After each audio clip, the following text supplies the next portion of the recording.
Are you tired of being so confused? You feel like you're more fucked up than the lies on the evening news. Well, just step right in. We can talk about it all as friends. And if you want, we can hug and kiss and make up for the party ends. Agree or disagree, stop arguing me. 'Cause I'm everything you want, damn sure what you need. I won't tell no lies, back up on the facts be true. And if you can't get down with that, you must be somebody's new.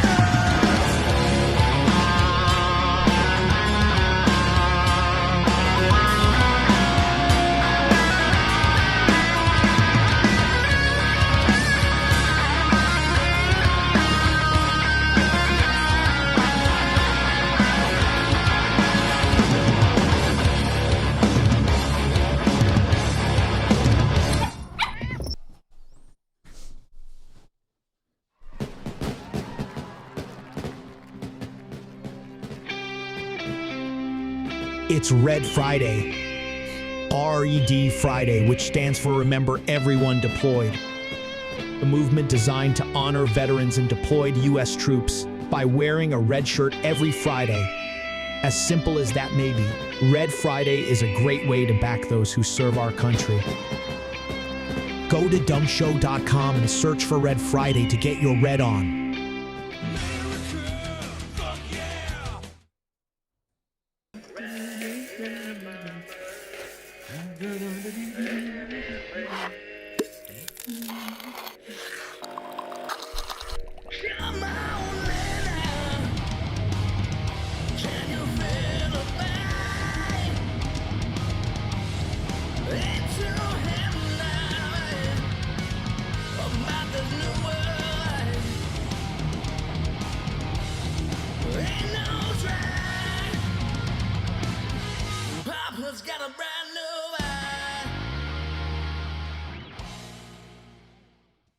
Adjusting transmitter output. This is the Don't Unfriend Me Show with your hosts, Matt, Leroy, Amy, and Olivia. Geopolitics, military analysis, and election coverage. Coming to you live on all major social media channels at The Dumb Show. Honest, direct, unfiltered. We can agree, we can disagree. Just don't unfriend me. It's Jacket Friday, Olivia. Yes, it is. Seems like we just did this. I know. Every 2 weeks, everybody's sick. I'm sick, you're sick, Ethan's sick, Hayden's sick. Had to go to the doctor, get on antibiotic. Oh, God, just horrible. Both Matthew and Hayden have the flu. Oh, boy. Ethan came home from school early. I stayed home from work to take care of my sickies, and now I don't feel ready. You did a great job taking care of me. It's going to be awesome today, this weekend in the Spear household. Can I tell you that my heart fluttered this morning when you're like, it's 4 o'clock. I roll over, maybe 6, I don't know. And I roll over and I look and you're on your phone. I'm like, what are you doing? And you're like, I'm texting my boss. I'm staying home and to take care of you. And I'm like, what do you want?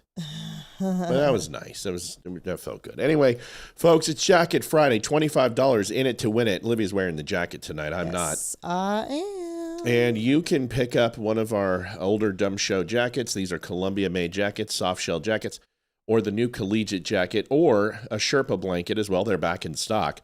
And we'll even go ahead and for $25, you can pick up a full 5-pound bag of coffee, which is about the same price as the jacket, surprisingly enough. So we had an amazing review on our coffee. We've had nothing but amazing reviews, but somebody picked up the coffee this weekend and said, this is by far the best coffee I've ever had in my life, hands down. Kind of a cool thing to hear. I hope everyone's doing well. You're in it to win it. $25. Olivia is going to put the donations on the board. Yep. We will go through the show and do that. I'll explain the rules real quick. Yeah, go ahead. In case there's anyone new, $25 gets you in. You get one entry. That is it, regardless of how much you donate. You can donate more than $25 if you would like. Yep. If you cannot afford to get into the entry, let me know and I will put your name on a list. People always donate more. And the more extra donations we get, those people will be added. If we have more people who want in that can't donate, then we have donations, then I will do a random drawing and pick those names. But last month we had a lot more extra entries than we did people who needed in. So that worked. And we appreciate the extra because, you know, we still have to make a living and that helps out. So here's what it comes down to. $25 gets you in. You can have one of 4 prizes, one jacket, the other jacket, 5 pounds of coffee, or get yourself a Sherpa blanket, Domination Sherpa blanket, all pretty much the same value. The collegiate jacket's the best one. But that's pretty much it, folks. So because it's my design. Yeah. Well, yeah. So in it to win it, here's the other deal that we didn't talk about. We get to 500. It's an immediate jacket. That's one of the stipulations. We got to hit 500 to get a free jacket. To do a second jacket is 1,000. To do another jacket is 1,500. You know how it works. The most we've ever done is 3 jacket giveaway, and we would love to hit that again. So let's see if we can do it at the end of the month. That's it. Let's rock and roll. We got a busy night. Can you do a coffee wheel one day for smaller donations? Maybe. We will see. We will see. That's not a bad idea. Carrie. We will see what we can do. Welcome to the Don't Unfriend Me show. If this is your first time here, we are a show that is based on what's wrong with the goal. I forgot to reset it to a different number. What should I put right here? I forgot what I put last time. That's Jacket Friday. Jacket Friday. Yeah. That's right. It's your first time here. I'll do it. I'm waiting on you to do it. Yeah. Like, I can't go forward until you do it. I mean, who said it the other night? Matt's anal retentive. If you don't, he can't. I can't function. I know. I can't do it. I'm sorry. I totally forgot we have to reset the goal every 2 weeks. There. Special Officer Duke, you reporting. No, you got to save it again. Oh, save. There it is. Outstanding. There it is. Okay. Red jacket. Free jacket. Free jacket Friday. That works. I don't know. I like I've it. nicknamed it Free Jacket Friday. All right. Well, you have dubbed it so. First time on the Don't Unfriend Me show, and this is pretty much easy. We talk about politics, geopolitics.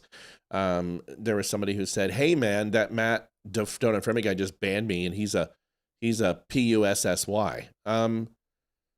Well, here's the thing. I've kind of graduated to the point where if you call me a pedophile in the first conversation we've ever had, you're probably just going to get blocked. You know, I'm not going to tolerate it. So, you know, I dealt with Nazi and transphobe and homophobe and xenophobe. I kind of draw the line at pedophile. It's just like, you know, enough. Nazi, I can get behind. Completely right there. I'm with you. You know, I'm white. I'm German. I've got blue eyes. So I'm pretty much, yep, I'm a Nazi. But a pedophile? No. Can't do it. I won't allow you to do that. We're going to be sniffling all night. We've got the Kleenex. We're going to get going. First thing, CNN goes after white Christians. What the hell's going on here, Livy? So one of the anchors did a documentary, like a 90-minute documentary on how pretty much Christianity is a cult in the United States, and it's all led by Charlie Kirk. Your hair looks really cute tonight, Santana says. Thank you, Santana. See, Santana was saying that your hair doesn't usually look cute, but tonight it looks cute. Just don't let him put words in your mouth, Santana. I appreciate the compliment. She's gonna slap me. Yeah. You look good. I'm too tired to reach. Oh that no, way. yeah, like after this, it's hilarious. You can ask Olivia. I woke up and I last 3 nights I've maybe gotten 6 hours combined, and I woke up and I went back to bed and I slept for like 5 hours straight. And I plan on doing the exact same thing all weekend. All right, folks, share, like, subscribe. Let's get the word out here. We're starting to get everybody on. So now we can start kicking into the show. We like to wait till about 15 minutes after. Olivia is always beautiful. Thank you. Now you say it when we call it out, Santana. I'm just saying. CNN goes after white Christians. Listen. Yes. Well, for the past several months, I've been working on a special project examining the growing influence of Christian nationalism in America. If you're not familiar, Christian nationalism is an ideology rooted in the belief that our country was founded as a Christian nation and that our laws and institutions should reflect Christian values. In the lead up to my hour-long documentary this weekend, we're going to bring you a preview of what you'll see. Starting off with the assassination of Charlie Kirk last year. Experts say it was a pivotal moment for the movement and an occasion where the tragedy of his loss unified Christian nationalists and the Trump administration as they honored him. September 21st, 2025. America is a nation in grief, a nation in shock, and a nation in mourning. Charles James Kirk was heinously murdered.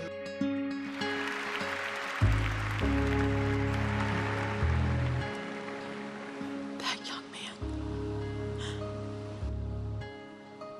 I forgive him.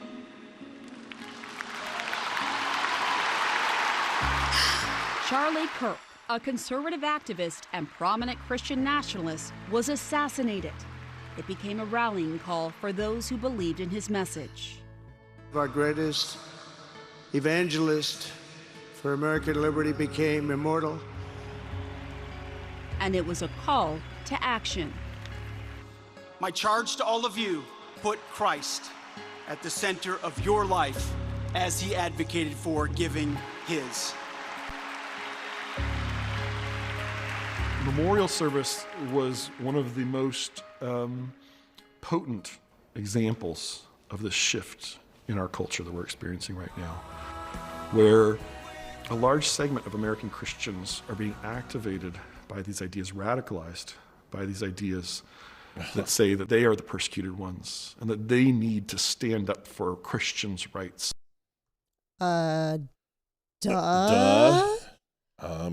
Okay, what's wrong with that?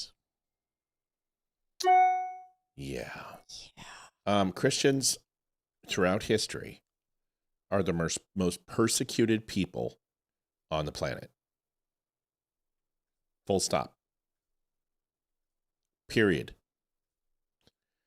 And you could say, well, Matt, why is that? Well, because Christianity was relegated to several different places, but not a vast majority, mainly Europe, Western Europe, and the United States. And although other religions have permeated through different cultures, most of the most densely populated areas are completely opposed to religion. And whether that be Russia or whether that be China, and a lot of the Asian Pacific, their beliefs at most stretch out to Buddhist and some Orthodox, but most of the Christian nations are Europe. And the reason why a lot of Christianity fell into those areas is because they were forced out and murdered for believing what they did from other areas. And the level of persecution towards Christianity has been immense. It's more than the Jews, it's more than the blacks, it's more than Asians and Native Americans and Hindus and Arabs. So are Christians being persecuted to the level? It depends on what country you're in. And there has been an attack on religion that's been happening for quite a while over the last, 50 years. And it starts with the family unit. It starts with abortion and protecting the matriarch and patriarch society. It starts with diluting the institution of marriage. And there has been an open attack on this. And even the celebration of Christ, which is nominal for most. Most people go to Mass, go to Sunday, church, Christmas Eve, maybe. And the normal spiritual rituals that would take place on Christmas have been diluted to throwing presents at people and decorating trees and putting up a string of Christmas lights and calling it full joy. So, we can sit here and pretend that this is a Christian nationalist movement, but what they're trying to say, and what CNN is trying to make stick here, if I'm not mistaken, Liv, you can tell me if I'm wrong, is white Christian nationalism is what they're trying to say. I would assume so, yes. So white people celebrating their religion is racist. Well, that's okay. Voter ID is racist. Exactly. Voter ID is racist. So, Yes. I mean, I guess it goes hand in hand, you know? Right. You're a Trump supporter, you're racist. Exactly. If you're a Republican, you're racist. Exactly. If you're white, you're racist. If you're anything but white and still not on the side of the Democratic Party, you're racist and a race traitor. If you're black and a Republican, you're racist. You support ICE, you're racist. Yep. If you want if you don't want open borders, you're racist. So interesting that CNN occasionally flirts with being correct on things lately, and then continues to promote this shit. That's what it is. If the thing I'll say on this, and then I'm handing it over, I'm just gonna give it to you. If this truly was a coming out of the basement cellars of an Austrian with strong charisma who was going to turn an entire populace against a certain people, like Adolf Hitler did, then it wouldn't be over. Charlie Kirk is still remembered, but you don't hear anything even remotely close to that memorial, because that's called the grieving process. That's what we do when we lose somebody, is we grieve and we celebrate their life, and then we move on. And we most assuredly have moved on. And I would challenge that where the left is right is that the vision of Charlie Kirk is dead. It's completely dead in this country.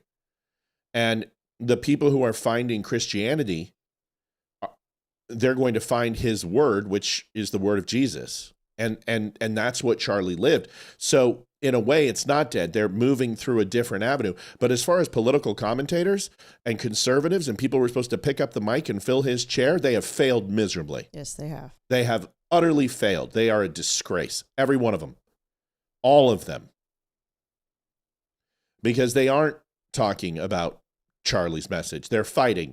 They're blaming the Jews. They're blaming the Arabs. They're blaming the liberals. They're blaming themselves.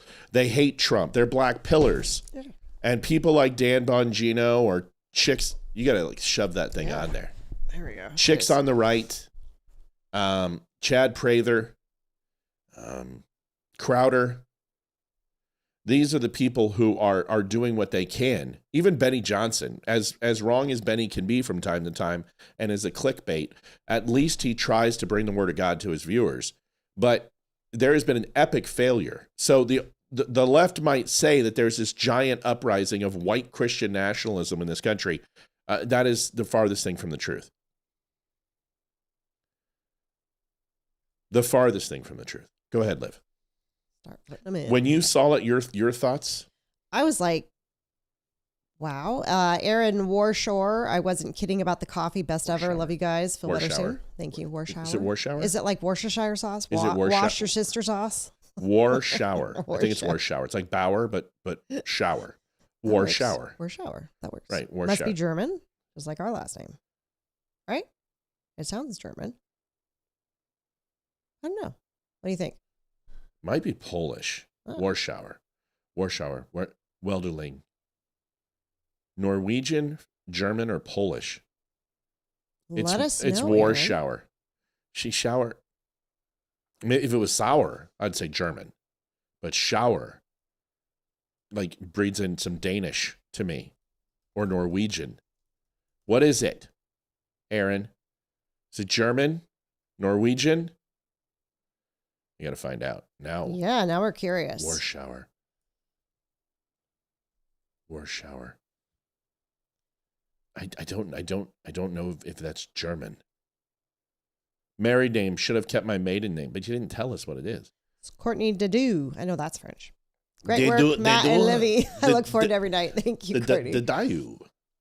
All right. What am I hooked on, babe? Honey. Honey. There you go. Thank you. Can't survive without me.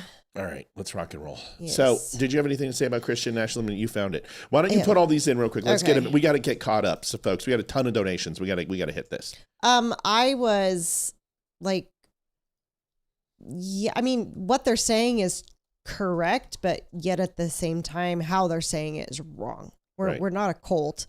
Yes, we're uprising. CJ, thank you. There's a big uprising in Christianity, but it's not radicalizing. Radicalizing is very evil sounding. It just doesn't, we're not radicalizing. People are just starting to turn back to God and the Bible. And I don't see what's wrong with that, but that's just me. But wow. Oh my God. I crushed this. Hold on a second. I knew it. So listen to this, guys. Warschauer. I knew the name was familiar. Most commonly, it's Jewish Ashkenazi.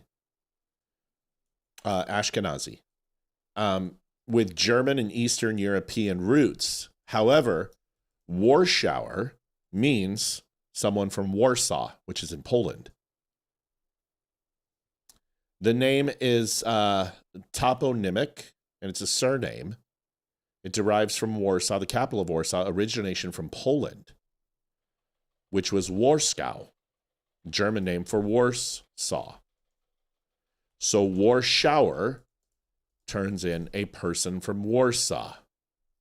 Many Jewish families, the Ashkenazis, Jews, adopted this from Austro-Hungarian, Prussian and Russian territories. Other derivatives are Warschauer, Warskauer, Warsauer, Varshever,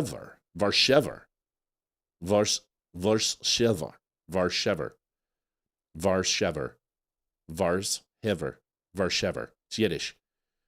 German W is pronounced like an English V. Warschauer. In Yiddish, Warsaw is called Warsch. Spelling variations happen. So definitely not Norwegian, but most assuredly Polish, German, and means the people from Warsaw. Pretty interesting. Yeah. Who's winning gold in hockey? U.S. What easy, Turbo. No, I think we've got better goaltending. I think we've got... You just tell them that. I think we got better goaltending. You just put in that donation. Yeah, Debbie Boggs, thank you so much. In it to win it. Thank you, ma'am. I think the U.S. has better goaltending. Yes, Canada has got a very good offensive force with especially the first line, McDavid, McKinnon, and Crosby. But we've got some pretty good in-depth scoring. And considering that the U.S. won their game 6-2 today, that's... we've had some pretty good scoring. Well, Slovakia is a far cry from Finland. Finland's a really good team, but Canada should have handled Finland decisively, and they didn't.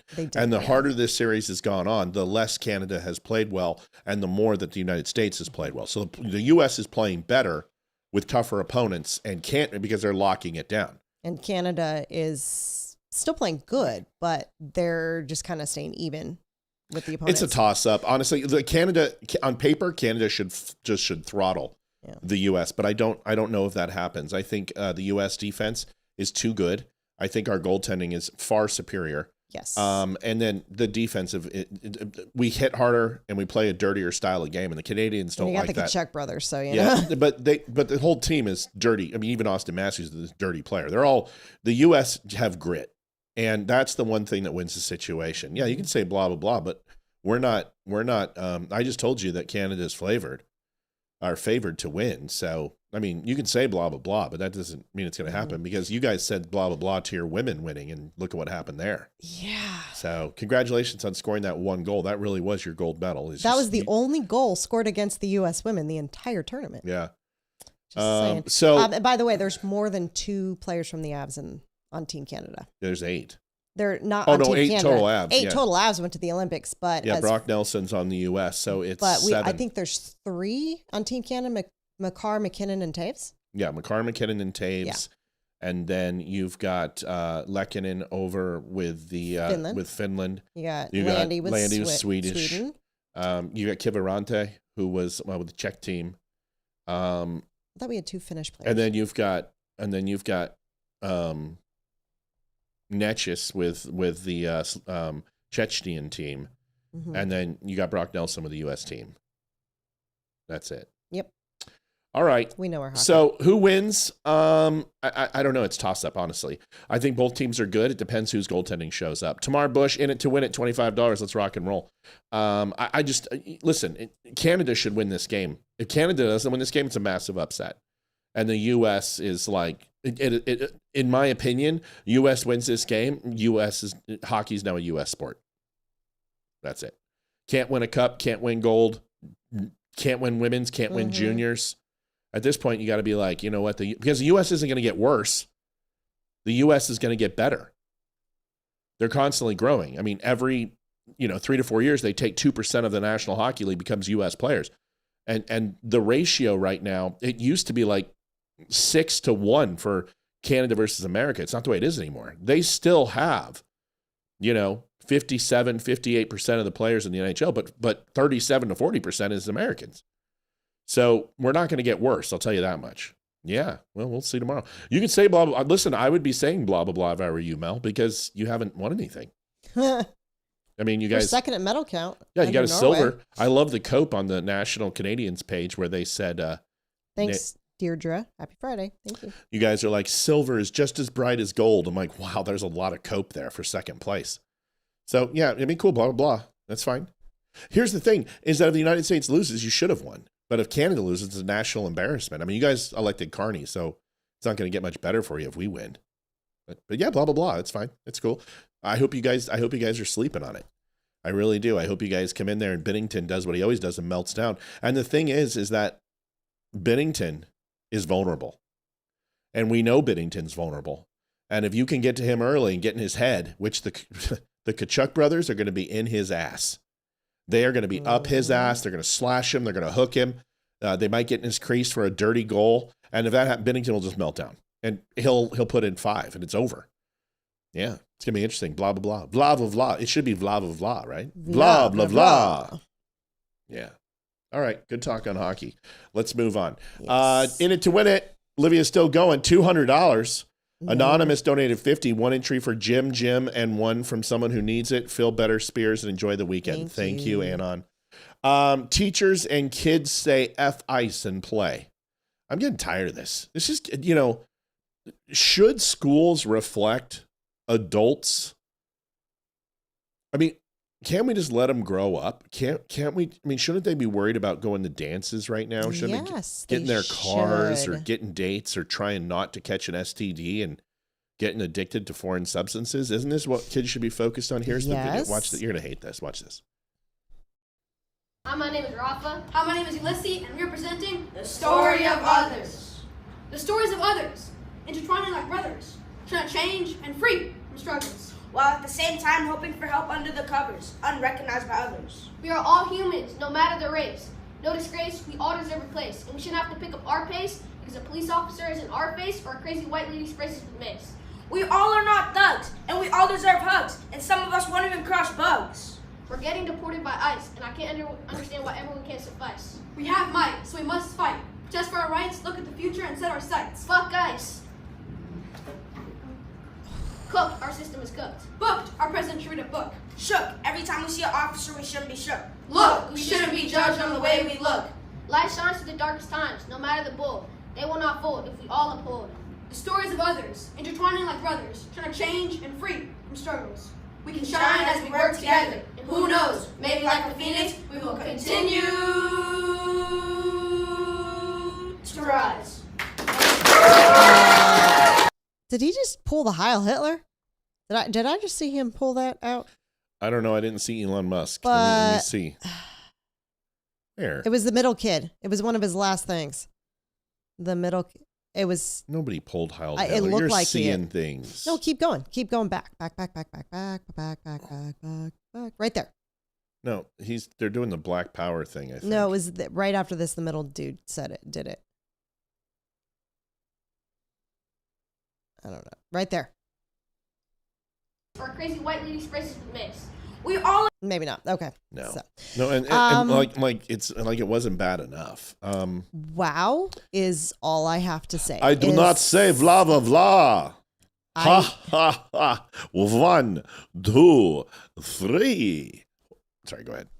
People are making fun I of jokes. remember a time when if you said a curse word in school, you got your ass taken down to the principal's office. The fact that that teacher is allowing that to be in a presentation. We don't know what she did afterwards. You know, she may have said, you know, kids. But, oh, jeez. It just, they're like 5th grade. They look like 5th, maybe 6th.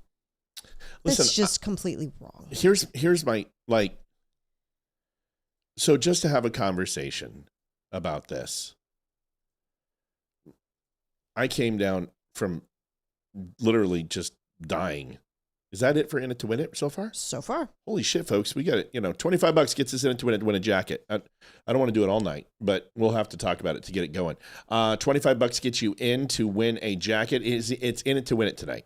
All you got to do is put in $25, and you can do that at thedumbshow.com/donate, and you win a jacket. Now, Olivia and I, we're going to take off tonight. We're like, we can't take off tonight. It's In It to Win It night. We have to be here. Yes, we do. So don't prove us wrong, please. Let's get going on In It to Win It. So here's the video.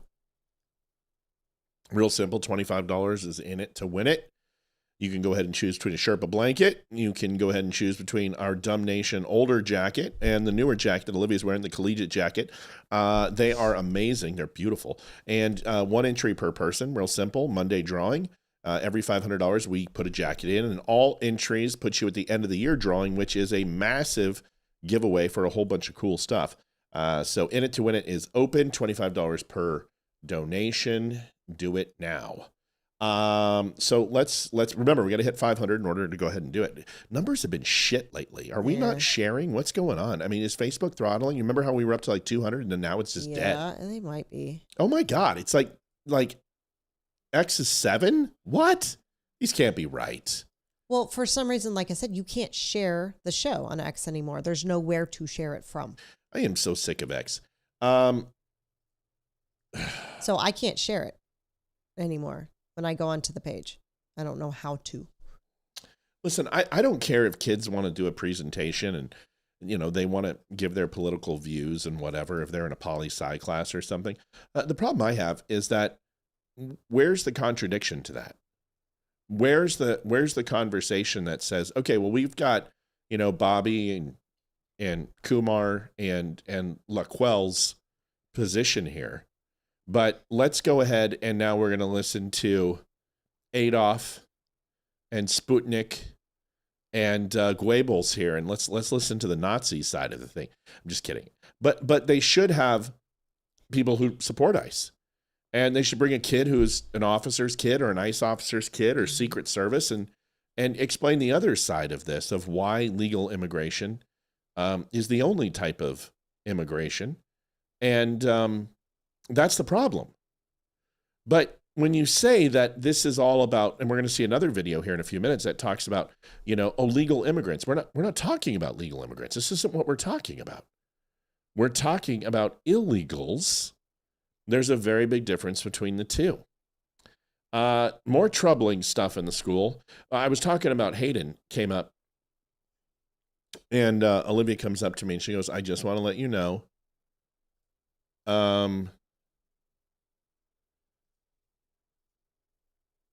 No, Bubba, we can't. Yeah, I don't know. We'll figure it out, buddy. We've been doing just fine on jacket nights. It's just there's nobody on right now. It's just dead. And honestly, if it stays dead, we're going to cut early because we can't. We're both dying. But anyway, Olivia came up to me and said, hey, Hayden has been reading the Epstein files and she thinks Donald Trump is eating babies. And I'm like, oh, son of a bitch. Really? So, like, I could have just said, you know, just let her learn. No, go wake her up. Exactly. Wake her up. We're doing this right now. And I sat her down and I said, I do not make fallacy arguments, and I'm not appealing to authority here. But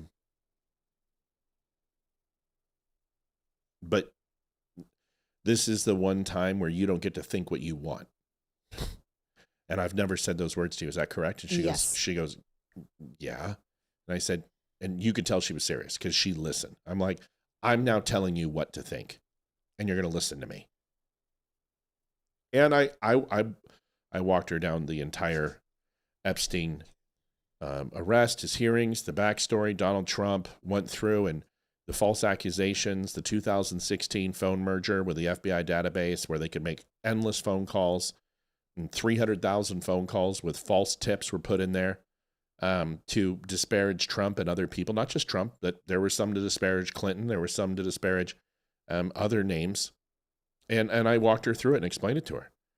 And she flu risk in Round Hill. No shit, really? You think so? Who said that? The Weather Channel. Oh, thanks, Weather Channel. Thanks, Weather Channel. After I've been dying here. Loretta says, still here at the hospital. Loretta, take it easy. Please let us know how you're doing. Yes, please. But I sat down and I confronted it. And I said, Hayden, you're not allowed to think that Donald Trump eats babies. Let me tell you the etymology of this. Let me tell you where it comes from. Let me talk about QAnon. And she listened. And she's like, I knew it sounded weird and blah, blah, blah, blah, blah. But in the end, she listened. But I'm not going to allow these people to brainwash my daughter.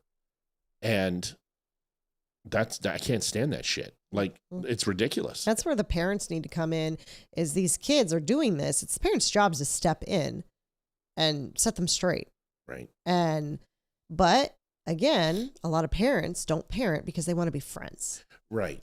And their own personal politics get involved. Mm-hmm. But Hayden she's a conservative and she has been kind of negative lately about government. And I'm like, honey, what's wrong with this? Why are you so, well, lo and behold, she's just reading these Epstein files and, oh my God, Donald Trump rapes babies. And I'm like, okay, what? Loretta, how are you feeling? What's going on? Will you let us know? Send Olivia a quick text. Go ahead and put it in. Please. We need to keep the donations coming. Sorry, Don't hold them. Just put them in. Keep stacking them so people know what's going on. In it to win it, $25. Tommy Cawthon is in. That's Lois Bentley. Lois Bentley is in it to win it, $25 to get herself a jacket. $225 is what we're on. Buzzword bingo is a fun one. I was going to do this. Next one is. That one's Tommy Cawthon. I know. I'm waiting for you to put it in. Tommy Cawthon, $25 in it to win it. $250. We're halfway there for our first jacket giveaway. Got to hit 500 to do our first jacket giveaway. And then the sky is the limit. So in it to win it. Buzzword bingo, folks. Here it is. This one's hilarious. Watch this. I mean, I'm sweating. That antibiotic is kicking my ass. Like I took a shower. I put on a hoodie and my sweatpants, and I came downstairs for my doctor's appointment. And Olivia will tell you my entire sweater in 5 minutes, you could wring it out. It was so wet. Like I felt like I needed to take another shower. I felt like I was in Houston again. Because like when you walk out, you take 2 showers. Your first shower, and then when you walk out, you take another shower. That's Houston. Yep. Here is Buzzword bingo. Enjoy this. Yeah, it's been a hard time for the community overall under this administration. It isn't the first time that we've had to come together as a community and try and fight for our human rights. And now, especially, it's not just affecting the queer community, but many other communities. And I think that we are able to support each other in a way that we didn't have to before, and because of that, it's made us a lot stronger. I hope I can use my platform and my voice throughout these games to try and encourage people to stay strong in these hard times. I know that a lot of people say, such as the Iraq, such as. Leave Brittany alone. Please. You're just an athlete, like stick to your job, shut up about politics, but politics affect us all. It is something that I will not just be quiet about because it is something that affects us in our everyday lives. So, let's go. Of course, there are things that I disagree with. Let's go. As a community, we are strong and we support each other. And brighter days are ahead of us. Yeah, it's been a hard time for the community overall under this administration. Democrats piss me off. These people are so. We're not even going to watch the gold medal game. We didn't watch 1 second of the Olympics. I was put like, it behind a paywall. Should be free. Well, that's the other thing, Comcast. What the hell's wrong with you? I leave and you guys start eating retard sandwiches. You never would have put the Olympics behind the paywall. That was the dumbest thing you could have done to force Peacock. I mean, billions is what Comcast spent. I guarantee they lost money this year. They bought the Olympics till basically the cows come home or the second coming of Christ. And whoever's making these decisions, I mean, how much money do you guys want to make? I mean, seriously, it should be free for everybody. Even when it was on 17 channels, who cares? Yeah, like USA, ESPN, it was all over the place. I love the Olympics. Olivia and I love the Olympics. We bond over the Olympics. Like we go home and she plays ski jump off my body, and then we role play. Like we'll do the poses in bed, and I'll have my hand on her ass and do a triple Lutz. Oh my gosh! And we love this stuff. We didn't watch a single game. Sad. And I love hockey. I've heard of some of the best hockey ever, and I just won't watch it. I don't want to hear it.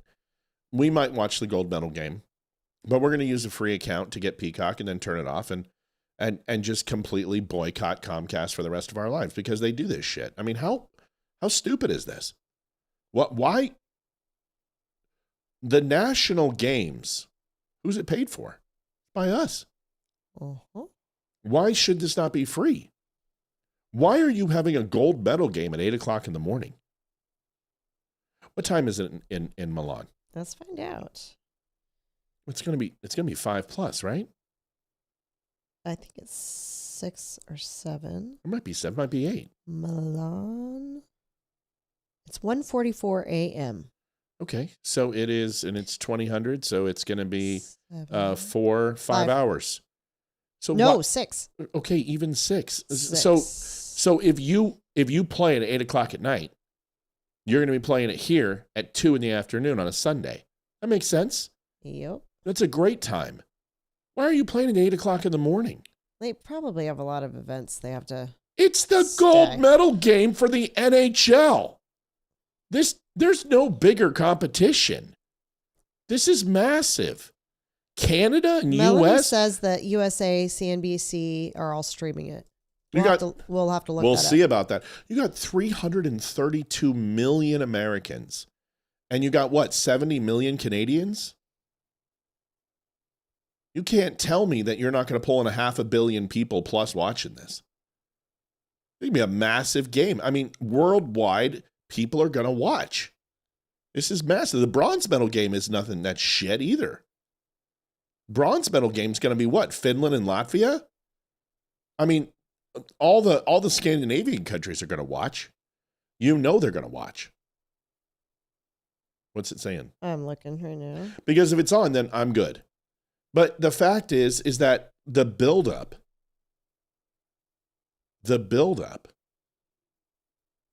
is the point of it, to show the difficulty. But none of these games we've been able to watch. They're not on TV at all.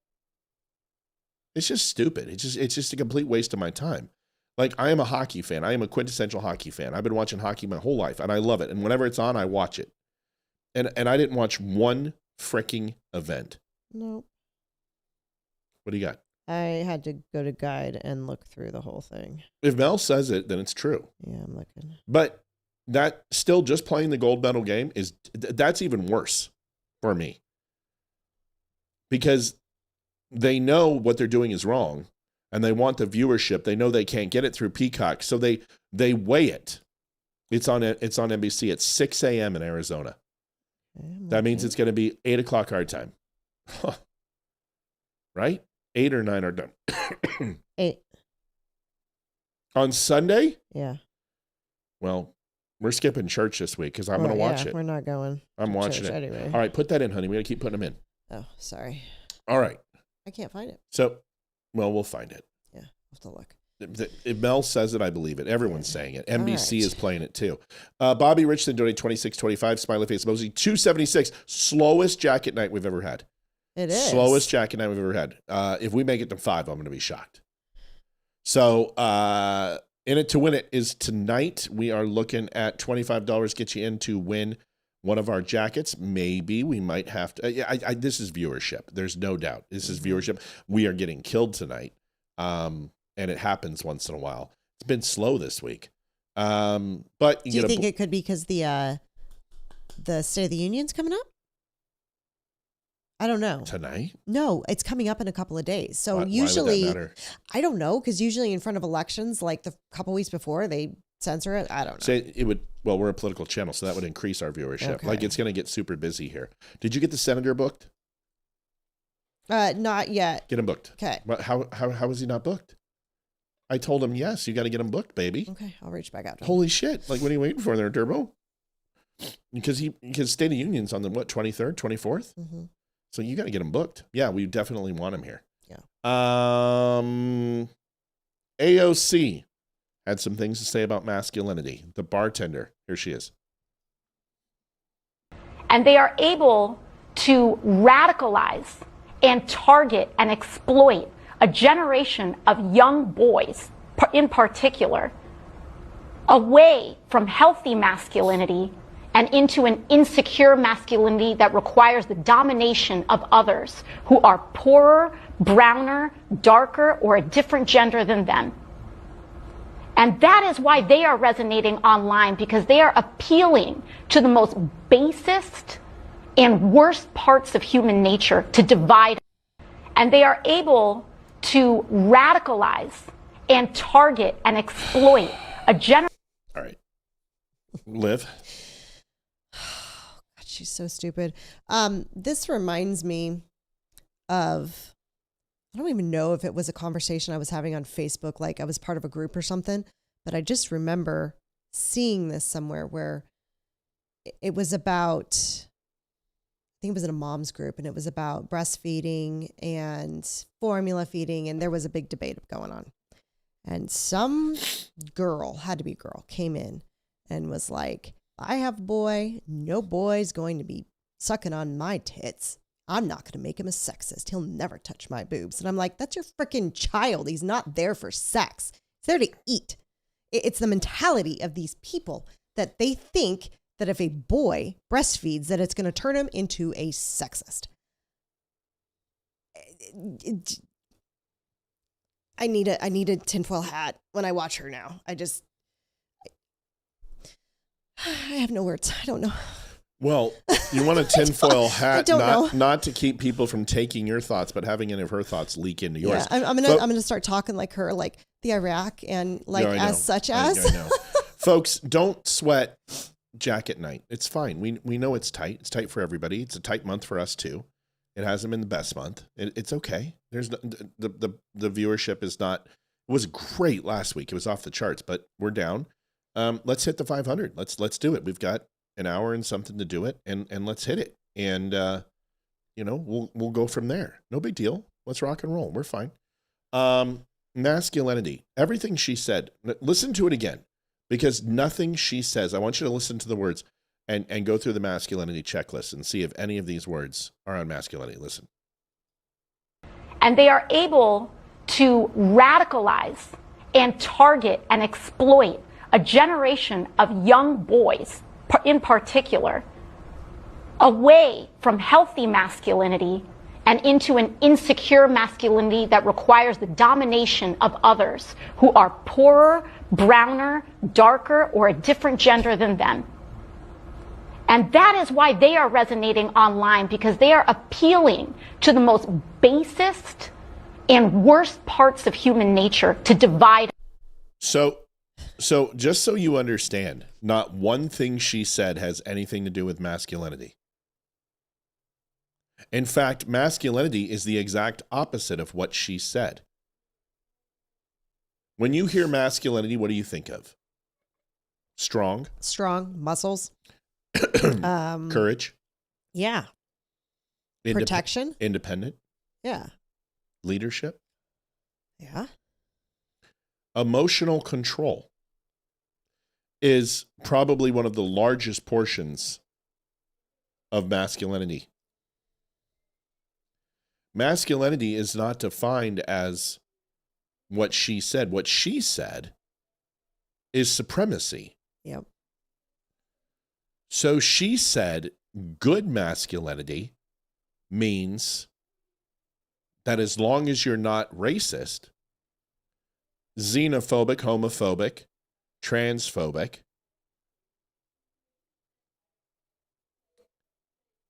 demographically phobic, financially phobic, economic viability phobic, then you're masculine. That's what she said. Yep.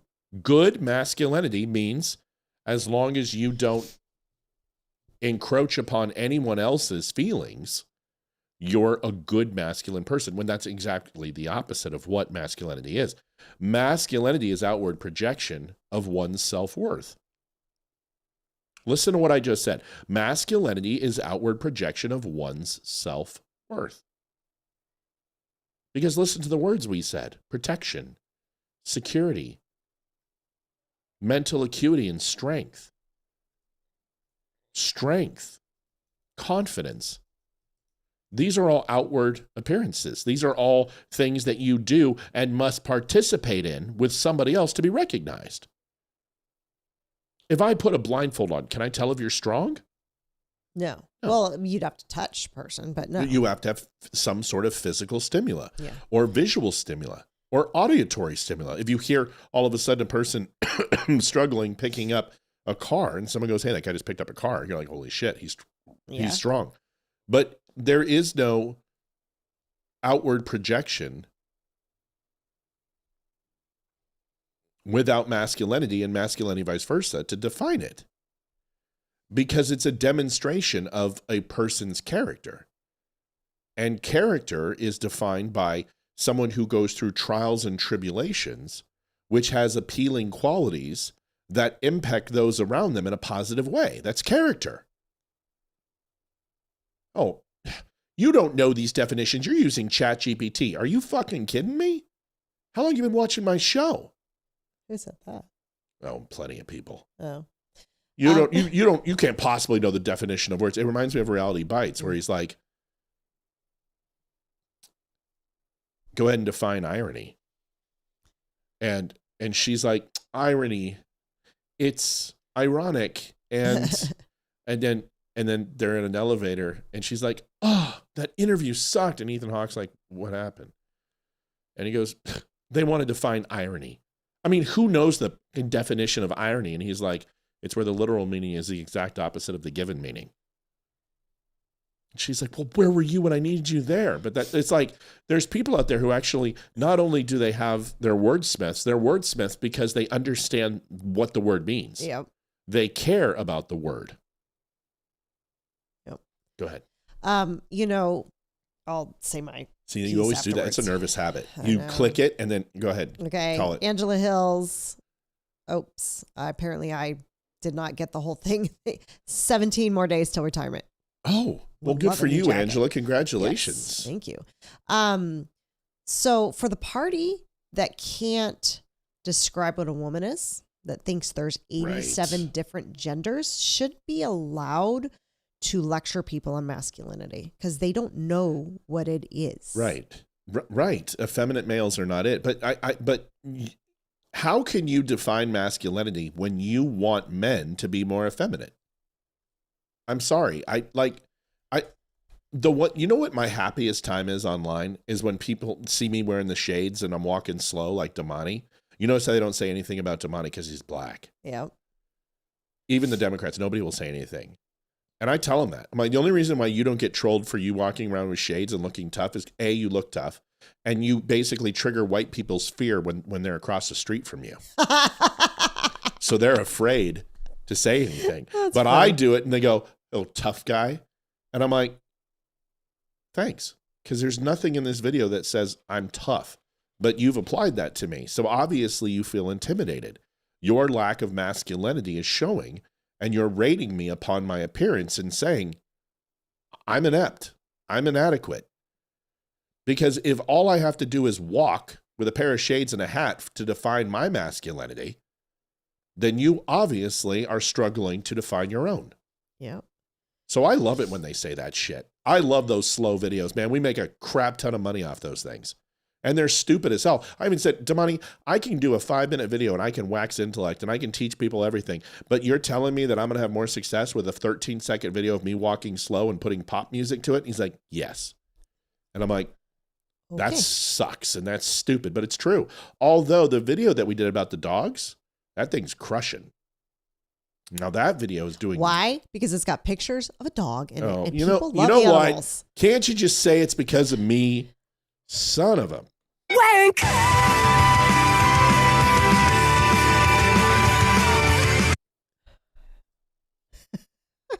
Let's do that again. I love that. Wank!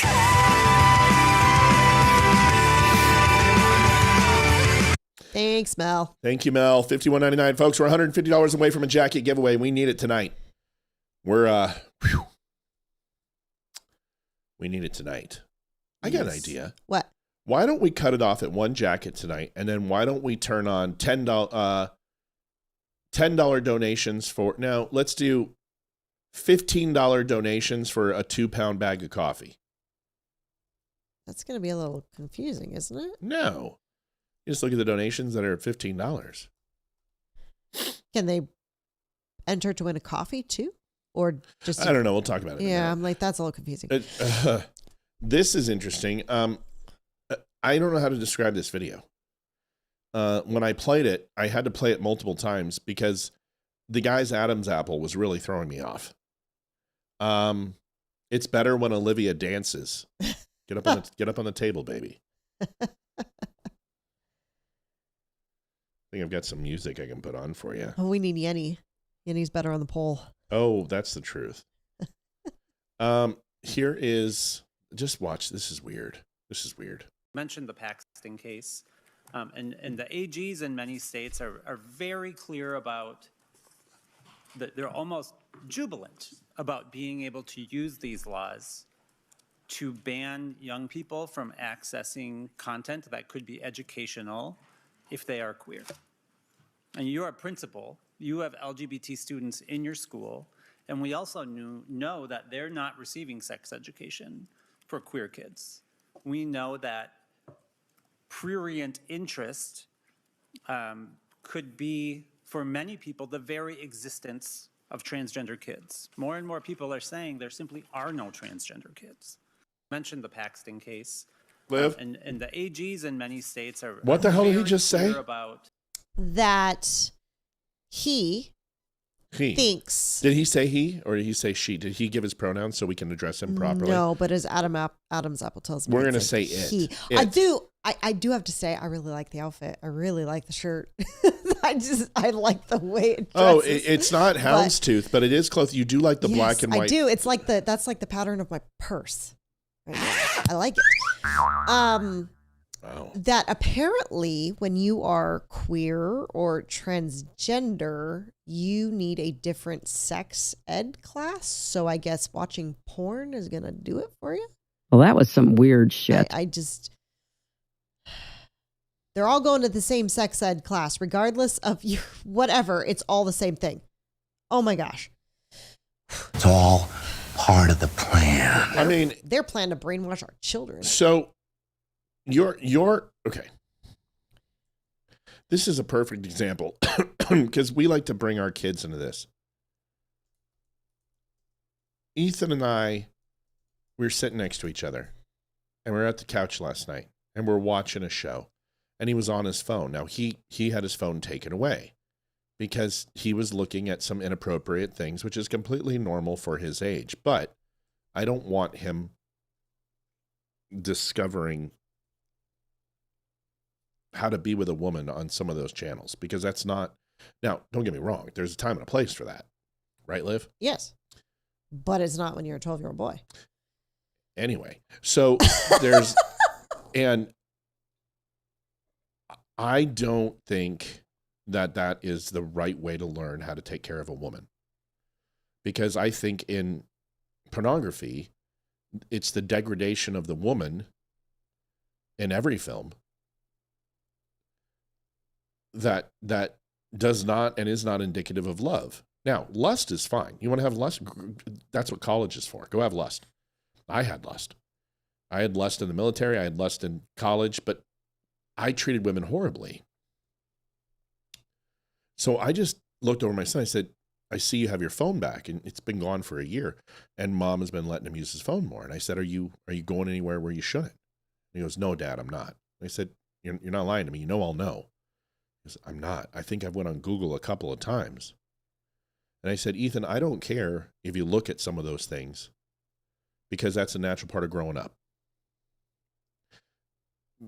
But you shouldn't be going to those sites and looking up the stuff that isn't appropriate for your age. You should understand what kissing a woman is, and you should understand, and you see boobies, you should have a reaction to that. That's normal. But the degradation that takes place in porn is not for you at your age. No.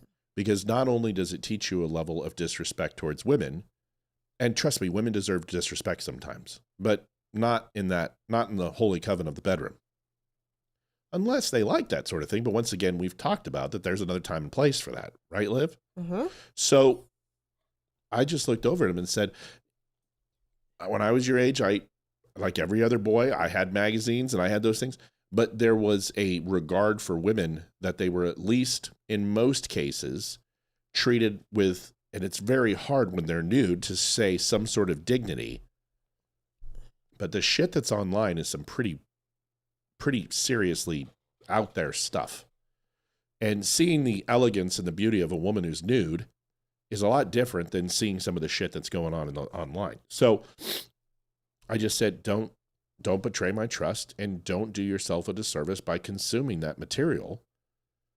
And if you want to look up a pretty girl, fine. If you want to go look up, a swimsuit model, fine. You want to go whatever. I don't care if you look up a nude girl. What you don't get to do is watch that stuff that is completely so out of bounds, and it is because you're ashamed. And he's, I agree. Yeah, I don't want to do that. I said, okay, then you've got our permission to be a normal kid with limits. I think there's a big difference between when our generation was growing up and this generation, because our generation had the JCPenney's catalog and we had magazines. And now there's no written material in homes anymore. It's all Fredericks internet. of Hollywood came to the house, and it was like, oh my God. And there's no written material in houses anymore. People don't get newspapers or magazines. It's all on phones. So they have to go looking for it instead of sneaking it out of your dad's room or sneaking the JCPenney catalog out of mom's area. And they end up finding pages that they shouldn't be on because they don't know what to look for. And it's kind of sad. Understand this is the learning journey of a young man to identify his and find his sexuality is very different than a girl and a woman's. It's very different. And my son does not need my assistance to figure that out. He's going to be just fine. And that's his journey and his privacy. And if he has a question, he'll probably bring it to me and ask, but that's not my job. My job isn't to go get him nudie magazines so he supplements one craving for an addiction. That's not my job. My job is to set limits on what I know he's doing. I know he's going to drink a beer before he's 21 too, and my job is to set the limits on what that means. That 1 to 2 beers is okay, and anything else requires a designated driver, or your dad's going to kick your fucking ass, right? Mm-hmm. So setting the limits. So that's my job as a parent. Here are the limits. Here's what you don't get to do. And if I catch you doing it, you're going to be in some serious trouble. But me going out and getting him Playboy or something, that's not what I'm saying. What I'm saying is it's very similar to parents that make guns some sort of malignant thing in your home. And the moment you go to work, kids become curious and they want to play with that gun, and they will, just like matches. How did I teach my kids not to play with matches? I let them strike matches at very young ages. Ethan couldn't light it. Hayden burned herself. and she learned. And Ethan was just like, fuck this. This is stupid. I'm not doing it anymore. With guns, I had them comfortable with handling an unloaded firearm. I taught them about keeping your finger out of the trigger guard. Keep your booger hook off the bang switch, how to clear a mag, how to walk with it, how to pull it, How to hold it. how not to hold it, where to hold it. And I got them comfortable. And now they see a gun as a screwdriver. It's just a tool. Well, and the same now we'll be like, hey, go get Dad's gun. It's loaded. They know how to carry it. And bring it. I've been doing that since they've been 6. Yep. Go get Daddy's They know. firearm and go get his holster for him, please. They know exactly what to do. Remember the rules. Yep. And they come out and one hand, they check it, they clear it, make sure it's good. $25 from Suzanne McGoran. Hi, Olivia. Hope you're feeling better. Matt just got up from a nap, late again. Ugh. It's okay. We love having you. So the last point I'm going to make about this, not to be like, this is the only way you can parent, because you can parent however you want. My job when it comes to porn or erotica is my son is going to have it introduced in his life through movies, through books, through imagery, and he will find his acquired taste through that processes. And I won't stem that flow because I'm not going to make it so malignant that he wants it. Just like if my kids wanted to know what it's like to smoke a cigarette, I'm going to smoke a cigarette with them. And I'm going to have them throw up and cough and hack and think, fuck, I'm never doing that again. Good. But what I'm not going to do is buy him a freaking carton of cigarettes and get him a Johnny Depp tattoo. Do you see my point? Yep. So it's okay to be a parent and put regulation on moderation. Ooh, I like that. Put regulation. Ooh, hold on. Let that wash over them. Let that hit it. Let that hit.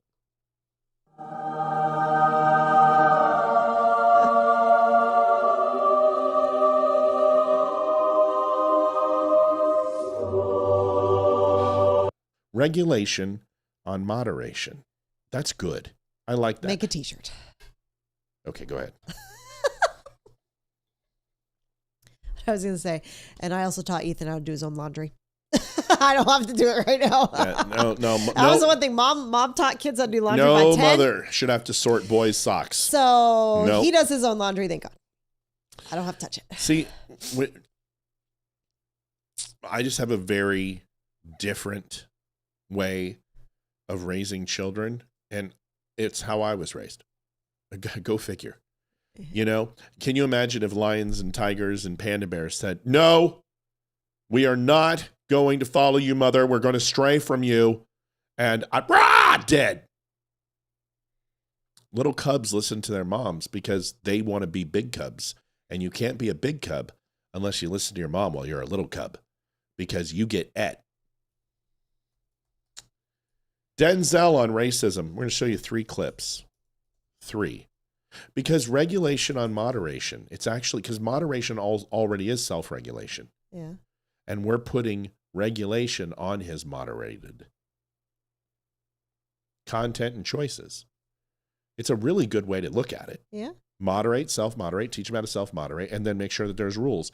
Brian, donate $25 in it to win it. 403, folks, we're $97 away from a jacket. Let's get it going on. Denzel on racism. 3 videos. Morgan Freeman, Denzel Washington, and yes, Don Lemon. Pay attention to this one, because this one's going to knock your socks off. If you don't read the newspaper, you're uninformed. If you do read it, you're misinformed. So what do you do? That's a great question. What is the long-term effect of too much information? One of the effects is the need to be first, not even to be true anymore. So what a responsibility you all have to tell the truth, not just to be first, but to tell the truth. We live in a society now where it's just first. Who cares? Get it out there.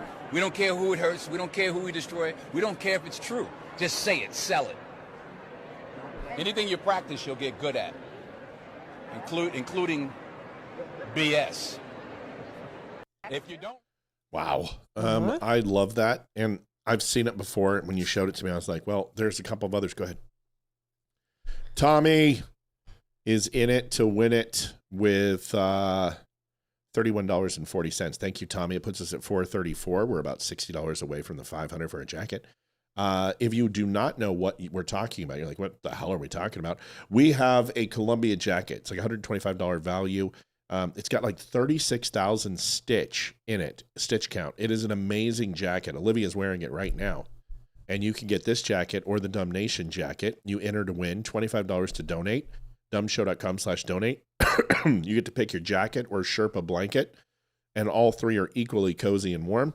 And then once you win, you will be entered into the yearly drawing at the end. Last year, it was an amazing one. This one's going to be 10 times bigger. It's going to be a huge drawing because it's going to be for the full year. Yeah, last year it was only 3 months. So get it going on and get in it to win it. Right now, 434.64 is what we're going. We're just trying to get one jacket tonight because it's a little bit slower, tighter times. People are saving up for rent. People are saving up for the IRS. We understand, and we're not being pushy. We're going to do this because we said we would. Here's Morgan Freeman on racism. This is the one I showed Olivia after Denzel.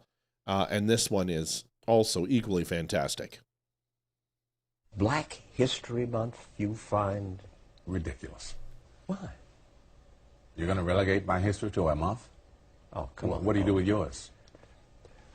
Which month is White History Month? Well, come on, tell me. Well, I'm Jewish. Okay. Which month is Jewish History Month? There isn't one. Oh. Why not? Yeah. Do you want one? No. I don't either. I don't want a Black History Month. Black history is American history. How are we going to get rid of racism? Stop talking about it. Amen. I'm going to stop calling you a white man. Yeah. And I'm going to ask you to stop calling me a black man. I know you as Mike Wallace. You know me as Morgan Freeman.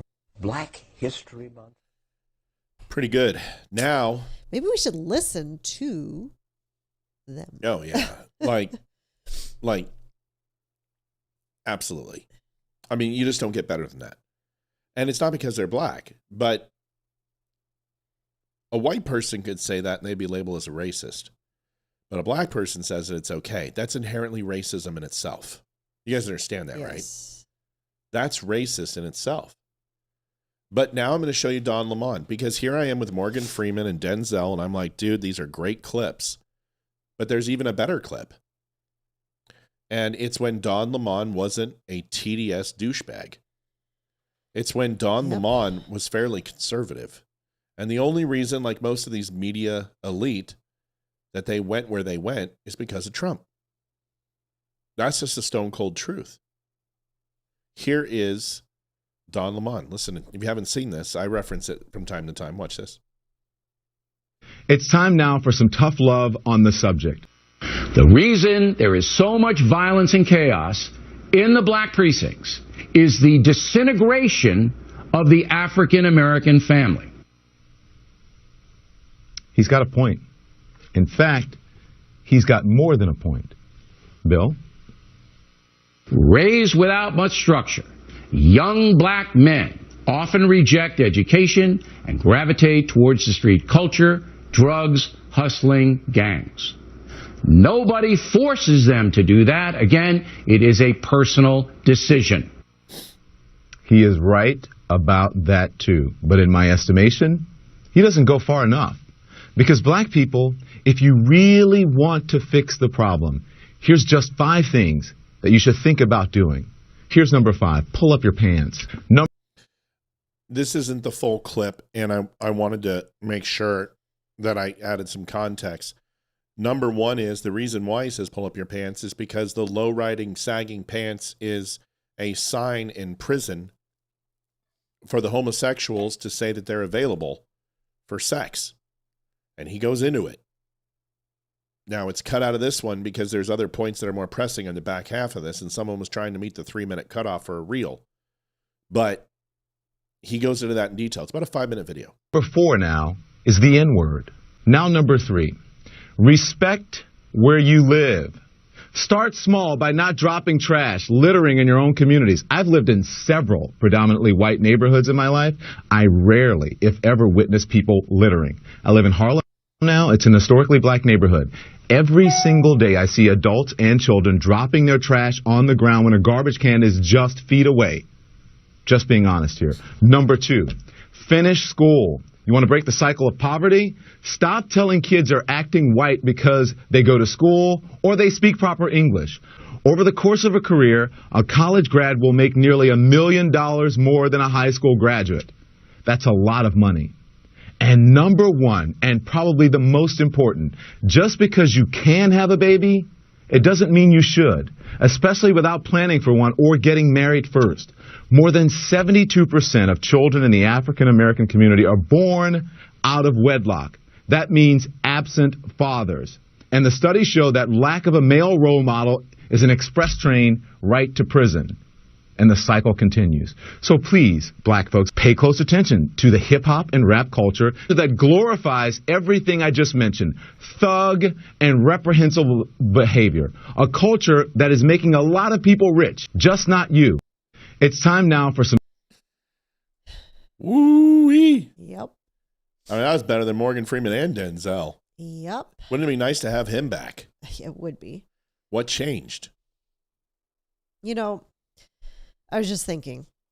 Good for you, baby. I know. Did you see the smoke coming out of my ears? Yeah, It's really I'm hard. very. I straightened myself from that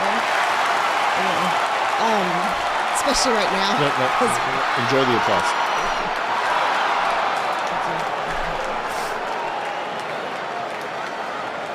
The standing ovation? Every time I look at you. 6 to midnight. 6 to midnight. Ooh.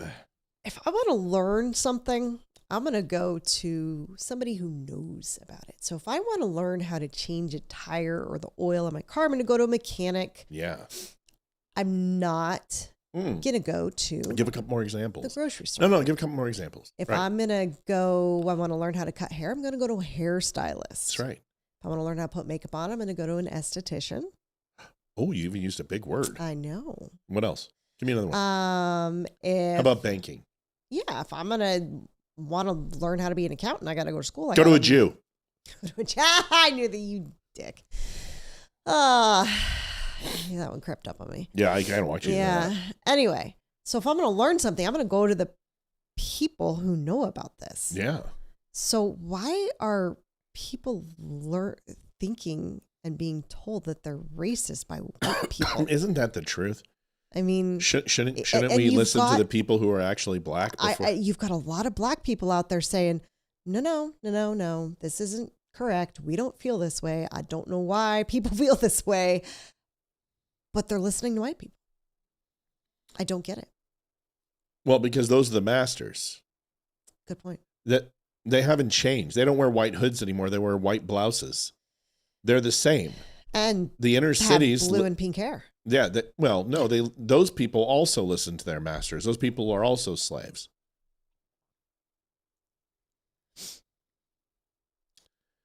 People don't understand is there were white slaves too. Chinese, Irish. Yeah. And the only thing that you need to enslave a person is that their struggle for survival is less important than their right of freedom. There's a lot of Hispanic slaves right now too. Because of the coyotes, they do indentured servitude. Yeah. And then they never let them go because they keep putting the ceiling up and saying there's interest on these loans and blah, blah, blah, or they hold their family captive. So that's not indentured servitude. That's slavery. It's an interesting point. And I think that people don't seem to understand is that freedom can't be taken away from you. You can be locked in a prison. You can have your speech and cut your tongue out, but you still have those rights. The only person that can remove your rights from you is your lack of exercising them. So when people ask me, why do you have a show? Don't you think you should have 10,000 listeners now? No. Because I know that it's hard. You know, I look at Tim Pool, who has 2 million followers, and we beat him last week. So is success indicative on comparison? Or is success indicative of your personal goals? I think it's the latter. It should be the latter. Yeah. It's just like babies. You can't compare one baby to another because... Right, because we would have smothered our child. Yeah. Well, one baby may walk at 8 months and our children didn't walk till 15 months. So, I mean, if you can't compare that. No. And because comparison, I've said it before, is the killer of initiative. Yeah. It doesn't mean you can't look, but if I'm comparing myself to Joe Rogan, I should hang myself. But if I'm looking at myself compared to like Tim Pool or the Chicks on the Right, now Chicks on the Right do very well on their live show, but their videos, we outperform them all the time. We outperform many content providers based upon their numbers.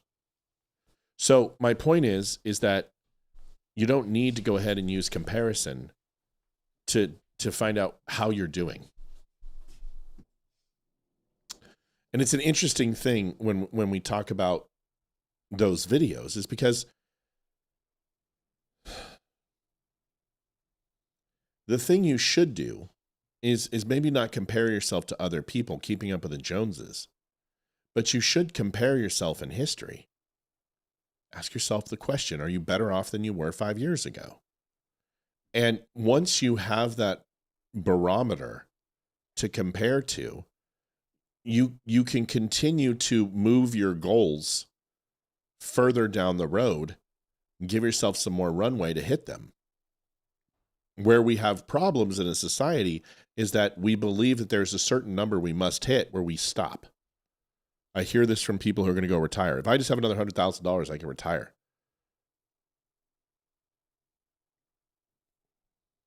And that's not the way to do it. How much would I have to make so I would never have to be worried about retirement again? And the way I call it, the firewood plan.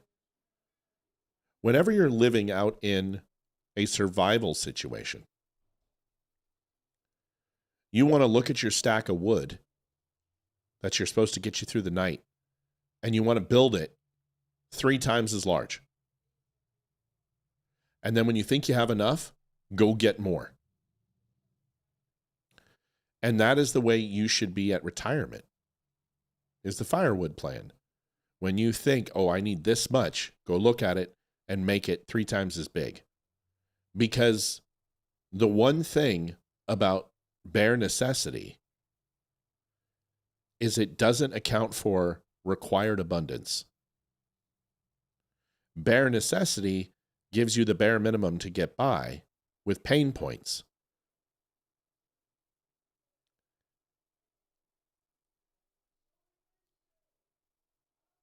And when you look at that guaranteed necessity that's going to take place, the things that are, a roof goes out in your house, that's a required expenditure that has to be paid. Those pain points are still going to be there, but how those pain points help you through that process will be dependent upon your planning and how much excess you have. The same should be held true for your standards and your morals, your convictions, your faith, your devotion to your spouse, the loyalty and protection of your children.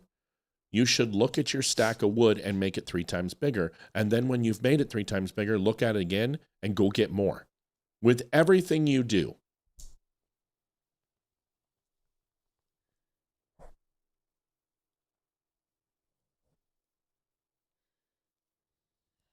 Sorry. That's it. No, I was reading a comment. Okay. So a little bit off track, but this kind of ties into the theme tonight. Is when you do something, do it in excess, even if you're failing. Does that mean you should go out and go in the stock market, lose $50,000 of your retirement, and then go put another $100,000 in it the next day? No, that's not what I said. Stupidity and inaction of your stupidity costs people a lot. What I'm saying is that if you're going to go out and run 1/10 of a mile, and you say, okay, I'm going to run 1/10 today, and then tomorrow I'm going to do 2/10, and I'm going to do 3/10. Well, why don't you just stop, and why don't you go run a half a mile? Take it as far as you can and then go more. Well, it's going to hurt. No shit. Oh, yeah. That's the point. But people negotiate with themselves for less all the time. And what I'm asking people to do is negotiate for more. And this is something you learn in the soft community, you learn it in the military, is negotiate with your body for more. Because when you think you can't do one more rep, when you think you can't go one more minute, when you think you can't go that extra mile, you can. You're negotiating with yourself to do less. Because you'll say, oh, I'll just work out tomorrow. I'll just have one more donut, and then tomorrow I'm really going to start.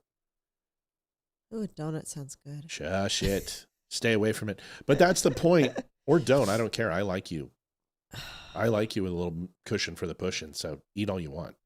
Like, would you like me to get you some donuts? I'll go buy you 12. Yes, you're more than welcome to go get me some junk food after I the kind show. of, listen, can I just be honest? I kind of like you in that state. Thanks. I like, everyone's thick. I don't know why, but when I don't feel good, I get snacky.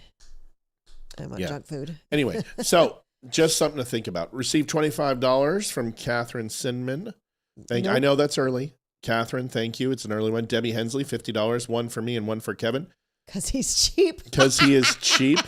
God, Debbie, you're horrible. Catherine Sinman puts us over 500. We got our first jacket. That's great. Folks, don't have to stop. We're trying to get 1,000.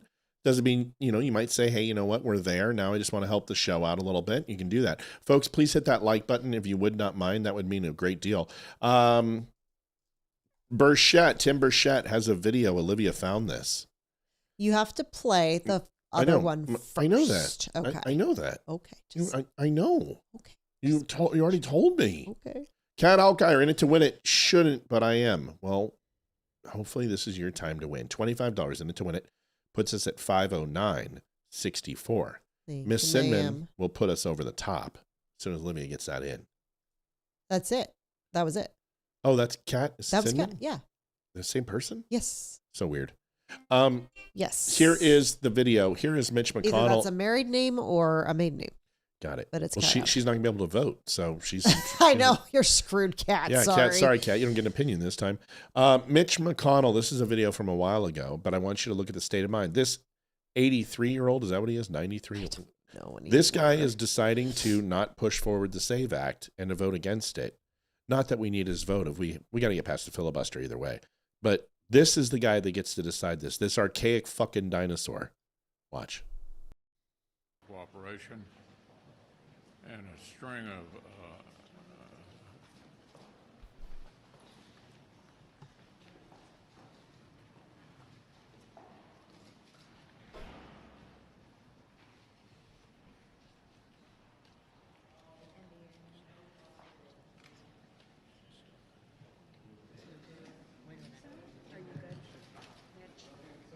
Okay, Mitch. Anything else you want to say, or should we just go back to your office? Do you want to say anything else to the press? Go ahead, John. I'll take a break. Let's go back to you. Go ahead, John. He doesn't know where he is. Why is he in office? He has no cognitive function whatsoever. You couldn't even understand what he said. And then he just stops and stares. Yeah. It's scary. It's Biden 2.0. And someone needs to be arrested for elderly abuse, in my opinion, because I felt the same way about Biden. Because I know Biden had dementia. That's my thought, because my grandma had it and I watched my grandma go through it. But the way they treated him was horrible, and the way they're treating Mitch McConnell is horrible. It means that somebody wants power in that office, and they're getting it through Mitch McConnell's seat, and they're actually in charge. So I am just wondering, he probably doesn't even know what he's doing, and he's being told to vote for something or do something. I wouldn't doubt. Thank you. It comes down to this. People keep saying term limits. Term limits is voting. I want age limits. Yes. I want if you are over 75 years old, you should not be in office. No, period. Even president. Nope. Gone. 75, you're out. I'm sorry. I don't care. I don't want a 20-year-old and I don't want a 75-year-old. I want that sweet spot between like 30 years of age, 35 years of age, and 75. There's 40 years right there of a good youthful understanding of things and old salt's capability. Yep. I don't want term limits. Just put age limits on this shit. I don't want Nancy Pelosi in there. I don't want McConnell in there. I don't want Dianne Feinstein in there. I don't want Biden in there. Should be for the Supreme Court too.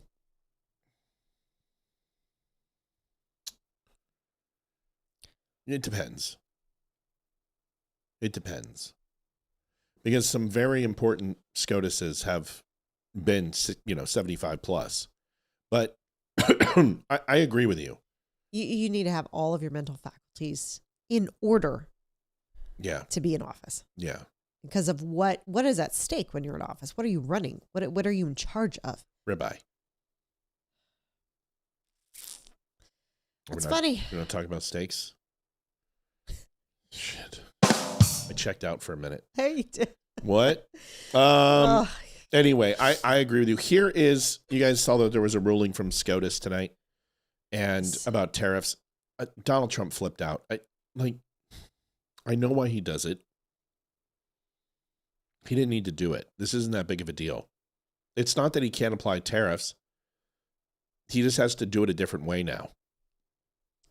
And then that'll probably give him another half a year before they decide on it, whether this is constitutional. But folks, I hate to tell you, SCOTUS didn't fuck Donald Trump. Donald Trump does not have the power to apply tariffs. Now, the talking point is this. Oh, well, wait a second, Matt. Joe Biden can let in 20 million illegals, but Donald Trump can't apply a 20% tax? That's correct. Both are 100% not within the president's job. Yep. Both are wrong. Both are against the Constitution of the United States. Now, do I love the tariffs? Hell yes, because it got us these trade deals. He already applied them. He got the win. And he's going to have to get a little creative. Really, you want the voter restrictions and you want the voter rules. That's what you want addressed. And that's what they have to decide on. That's where we want the win. But SCOTUS followed the Constitution. Congress is allowed to apply taxes, not the President of the United States. That's just the way it works. So I am completely fine with the way SCOTUS voted today. And him going out there and going after Amy Coney Barrett and Gorsuch and everybody else, I don't know if that was the best thing to do. It's kind of like a toddler not getting their way and throwing a Yeah, temper tantrum a little bit. Because this SCOTUS has been unbelievably pro-Trump. Like 97% of what he's wanted to get through, they have pushed through. He shouldn't have done that, but it is what it is. It doesn't matter. Who cares? Trump felt embarrassed, I bet. But this is the Constitution. No, they're not talking about reimbursement because they didn't make it pro forma. They didn't make it proactive.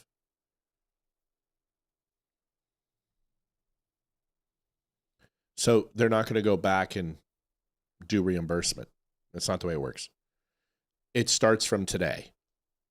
And the reason why is because there's a shit ton of money that's come in. So, yeah, it actually allows Trump to use a different rule to apply the tariffs that is more in line with what he can and can't do as a flat overall tariff in a state of emergency. Now they have to prove that there is no emergency, and trade deficit is absolutely. So I love Trump. And I love what he did with tariffs. And I'm not a tariffs guy. I'm a conservative, free market. But it needed to happen. These trade deals were from World War II, folks. And in World War II, we made them completely imbalanced to help these countries rebuild after the Nazis blew them to hell and Russia stormed across Europe. Yeah, it needs a complete upheaval. Yeah, and that's what he did. He got NATO revamped. He got more contributions from NATO. He got more contributions overall into when it came to OPEC and when it came to trade. He got the Panama Canal back with tariffs and a favorable deal against China and more for us. And he's negotiated these trade deals that are not lopsided anymore and has cut the deficit by $100 billion, our trade deficit by $100 billion a month, leaving a $30 billion trade deficit. I just don't understand why anyone thinks that the old way is better, that we're paying more for stuff. It should be equal. I don't. It can't be. You want to know why? Why? Okay. I'm going to give you a chapstick. Okay. And I'm going to have a chapstick. Okay. And then I'm going to give you toothpicks. And I'm going to give you a remote control. Okay. And all I got is this. I need to buy all that shit from you. Okay. Okay? Okay? Is that all right? So I'm going to buy this from you. Okay. And I'm going to put it over here. But I need to buy for 320 million people. And you've got 70 million people. And I'm going to need you to buy from me. So our deficit is equal. Oh, because the 90 million, they can't buy for 320 million. That's only one part of the problem. Okay. Well, got why it. do they Okay. put, but that's the first step. Okay. There's another part of the problem. Okay. And the other part of the problem is that we can't possibly make enough off of what you're buying without overdriving the cost of goods based upon the market, but the sheer volume that you want us to do doesn't make it beneficial for us to do, because it takes more manpower, more construction, more facilities, more infrastructure to help 320 million to get chapstick, toothpicks, and and remote controls. The investment in the sheer volume of what we have to do, we can't afford to continue to fulfill what you need. So not only do you want us to buy more from you when we don't have that, but we can't keep up with the means of productions that you want.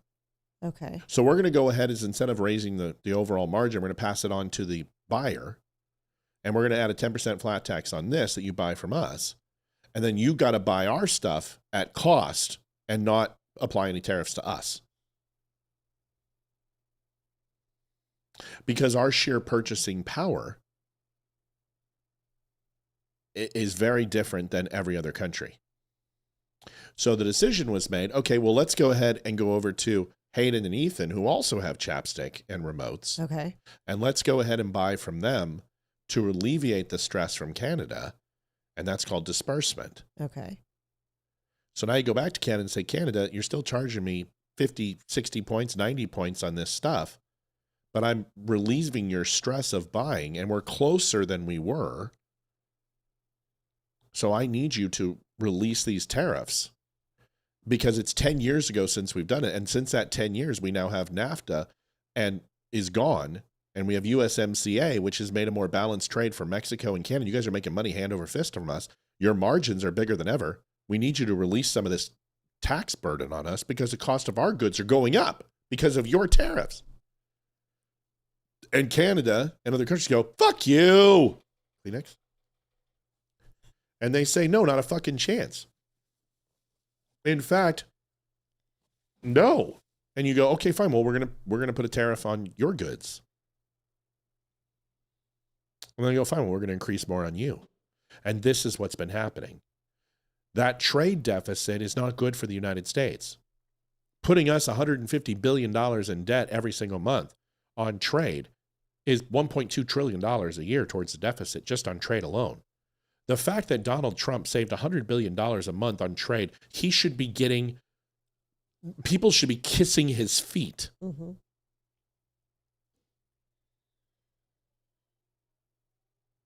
But they're not. A lot of people say tariffs are paid for by the consumer. They are in the short term, but not the long term. The more that the market anticipates this elevation in cost, innovation, relocation, moving to the United States to avoid the tariff altogether, will ultimately drive the market price back down. Or those places that were selling it for dirt cheap will have to increase their prices, which then means that the United States is more marketable in what we do.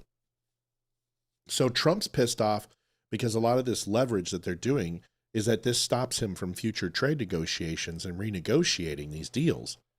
He's just going to use another lever to do this. There's other options to do so. Yeah. Okay. Thank you. That makes, I didn't quite understand See, the look, concept of tariffs, so that really helped me. There's a roulette wheel. Don't you, I'm going to hit you. And this. Nope. Mm-mm. I'm gonna hit you. I'm gonna throw. Yeah, Mr. White. I'm gonna hit you with my flip flop. Yes, science. So the other thing you have to consider is dealing with the United States and exports is with your commodity or material or a chemical or a mineral is that the reason why you can call it an export is because you have an overabundance of it. So Wyoming, its number one export is what? Do you know?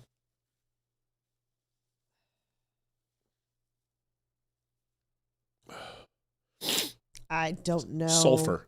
Really? Oh, okay. That makes sense. I was going to say cowboys, but Yeah, that's close. Sulfur. And they have an overabundance of sulfur. Yeah, because Yellowstone. Got it. That So makes sense. if the entire mineral deposits underneath it and the bedding is why. Yeah. But yes, because it's very, very rich in particular coal, sulfur, and limestone.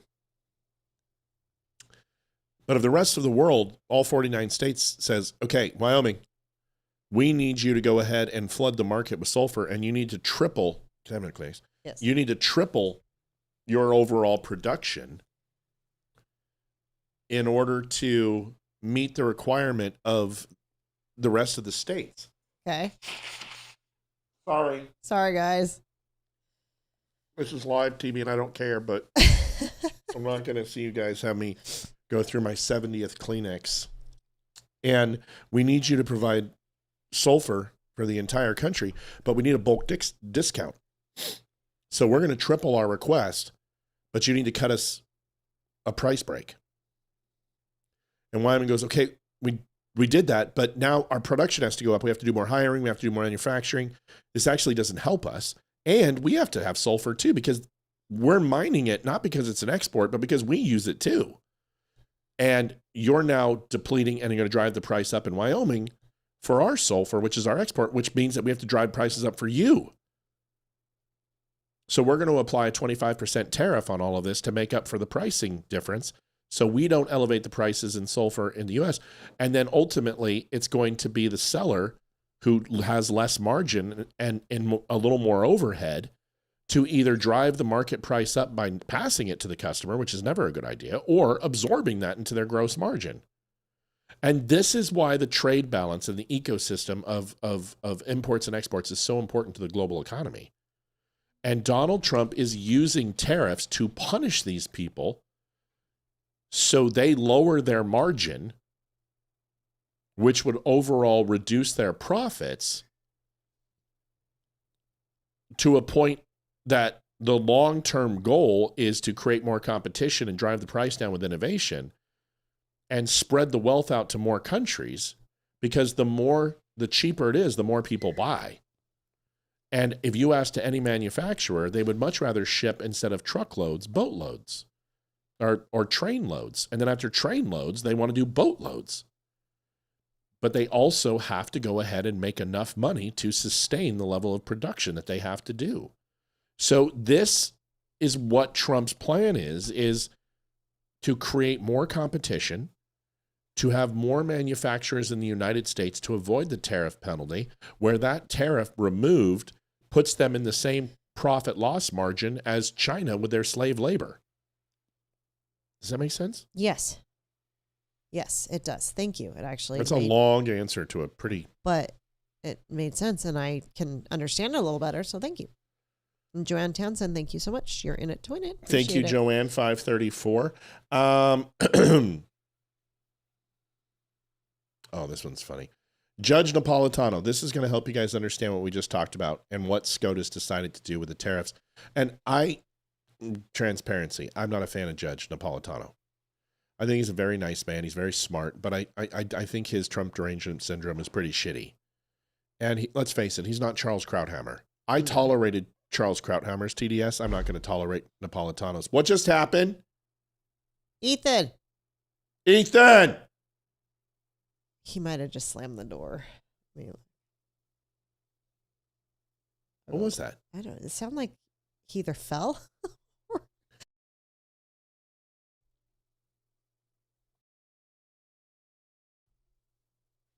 1 second. Sorry, we heard a big thud. What happened? There was a big thud. The what? Oh, thank you. Okay, appreciate it. The cauldron? What are you? Are you brewing potions? You mean the colander?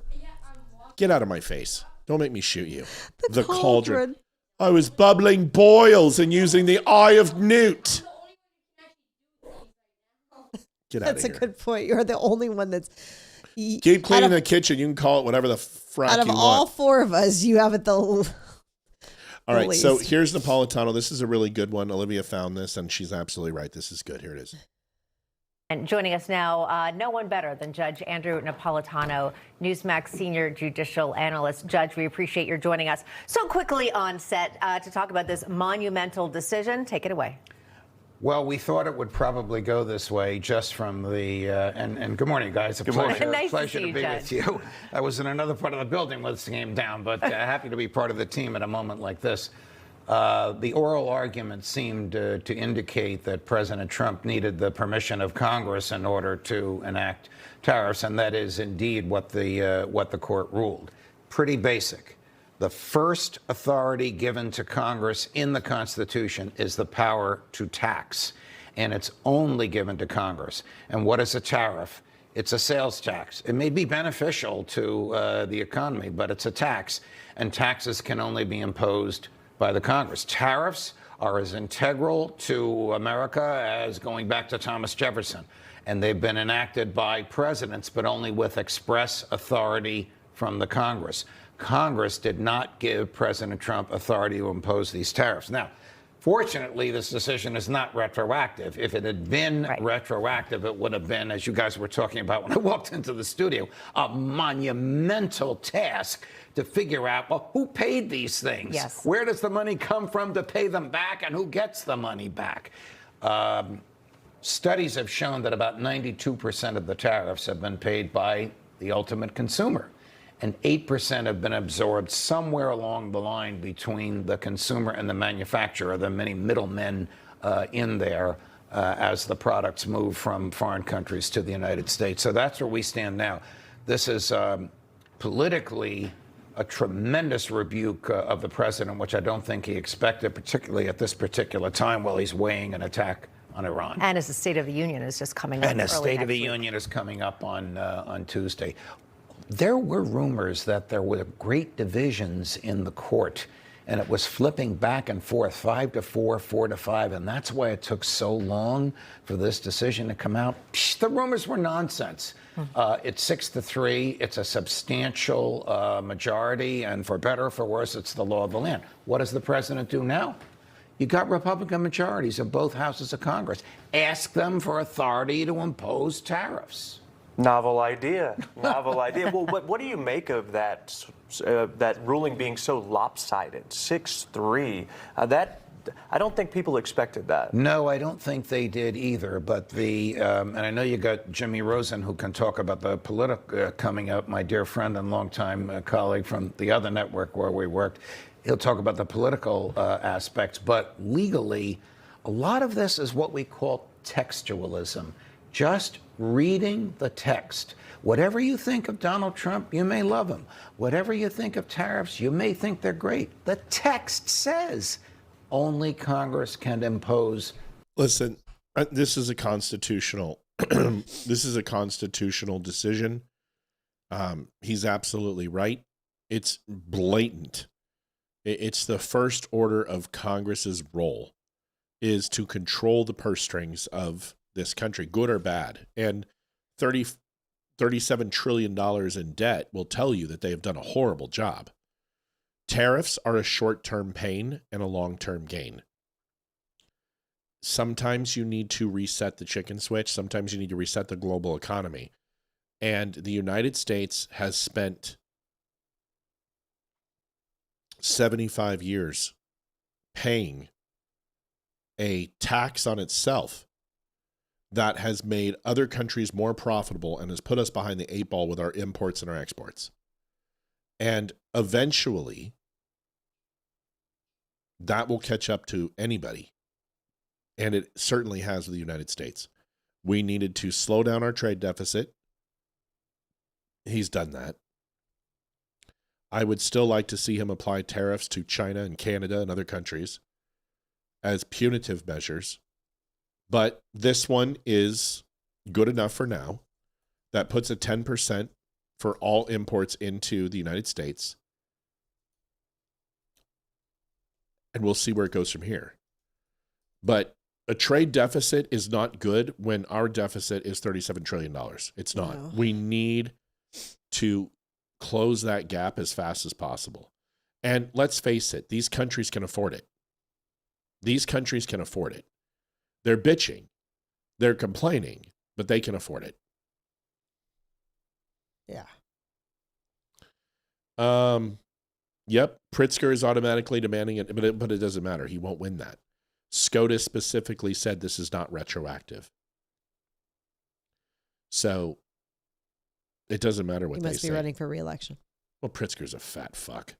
He doesn't know what he's talking about. Guy's an idiot. Folks, in it to win it. We've already got one jacket out the door. If you want to get in and get yourself a chance to win, $25 gets you in to win yourself one of those collegiate jacket or the Dumb Nation jacket. You can also win a Sherpa blanket or a coffee. Olivia and I are really sick, and we're trying to get through tonight. Tonight's a little bit slower. We're going to do one jacket tonight, looks like, but that's okay. You can still get in it to win it. All you got to do is donate to thedumbshow.com/donate. And if you don't want to donate, go buy some coffee, buy some hats, buy some shirts. The coffee is absolutely dynamite. People cannot stop talking about it. We have done a crap ton of bags. If you have not had a chance, go get it. Grocery store prices with a gourmet taste. I promise you this. I'm actually going to tell you, if you buy a bag coffee and it's not the best coffee you've ever had, I'll refund your money. I'm going to stand behind it. And I will stand behind it I'm that sure. Because the people who have tried it have just said it's over the moon good. So give it a try. You sound like you're losing your voice. I'm tired, Liv. This has been a long week. Maybe we should do a couple of the funny ones and then call it, because it is almost, isn't it almost? Yeah, it is almost. I know. Here we go. So. Texas versus California. Watch this. This is funny. On a nature trail, coyote jumps out, attacks the governor's dog, then bites the governor. The governor starts to intervene, but reflects upon the movie Bambi, then realizes he should stop because the coyote is only doing what is natural. He calls animal control. Animal control captures the coyote, bills the state $200, testing it for diseases, $500 for relocating it. He calls a veterinarian.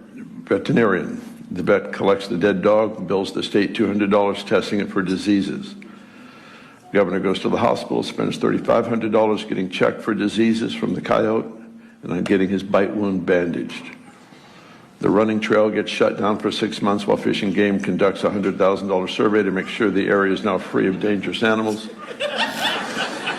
The governor spends $50,000 in state funds implementing a coyote awareness program for residents of the area. State legislature spends $2 million to study how to better treat rabies and how to permanently eradicate the disease throughout the world.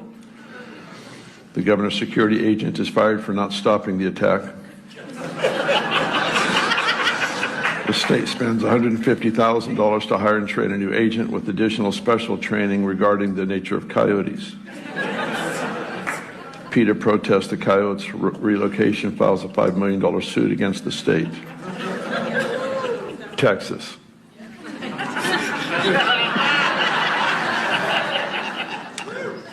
The governor of Texas is jogging with his dog along a nature trail. A coyote jumps out, attacks his dog. The governor shoots the coyote with his state-issued pistol, keeps jogging.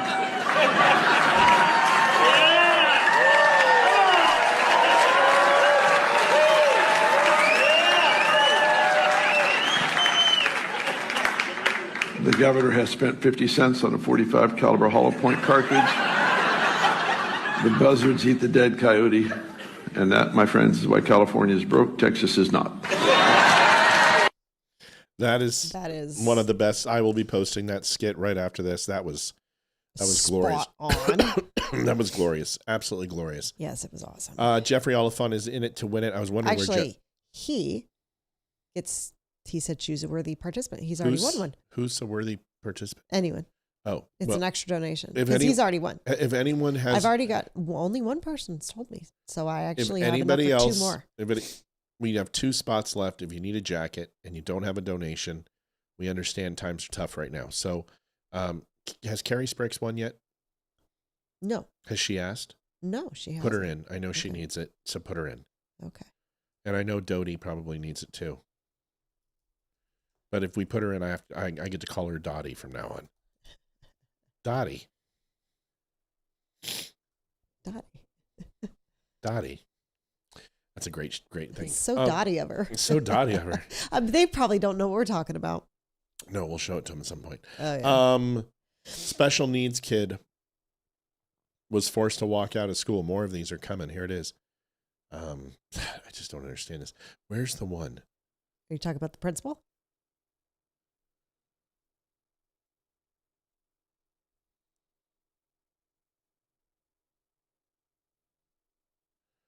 Sexual assault. I see that one.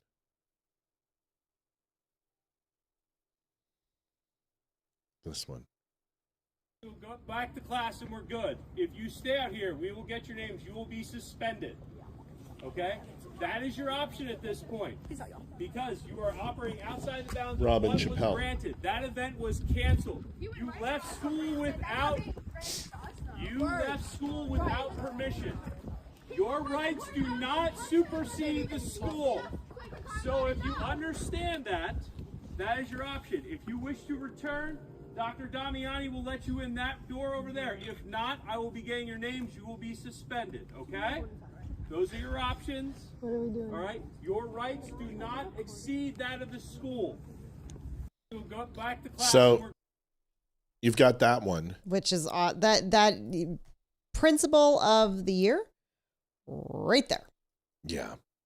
Then you've got this one. No. Go back to class and we're good. Just did that one. Yeah. It's this one, special needs kid forced to march against ICE. Watch this. This afternoon, a mother says she just wants answers after her special needs son is found wandering miles away from his school when he was supposed to be in class. I don't feel safe. I'm just scared to go back. There's something could happen that same day again. 11-year-old Richard Harley says he doesn't want to go back to class after he was found wandering, scared and alone, miles away from school grounds following a student-led walkout protesting ICE. They were supposed to stay on 72, by the school, but they did the exact opposite. It went just way more farther, and no one even knew how far they were going. So you kind of got I was like the last one, so I was all alone.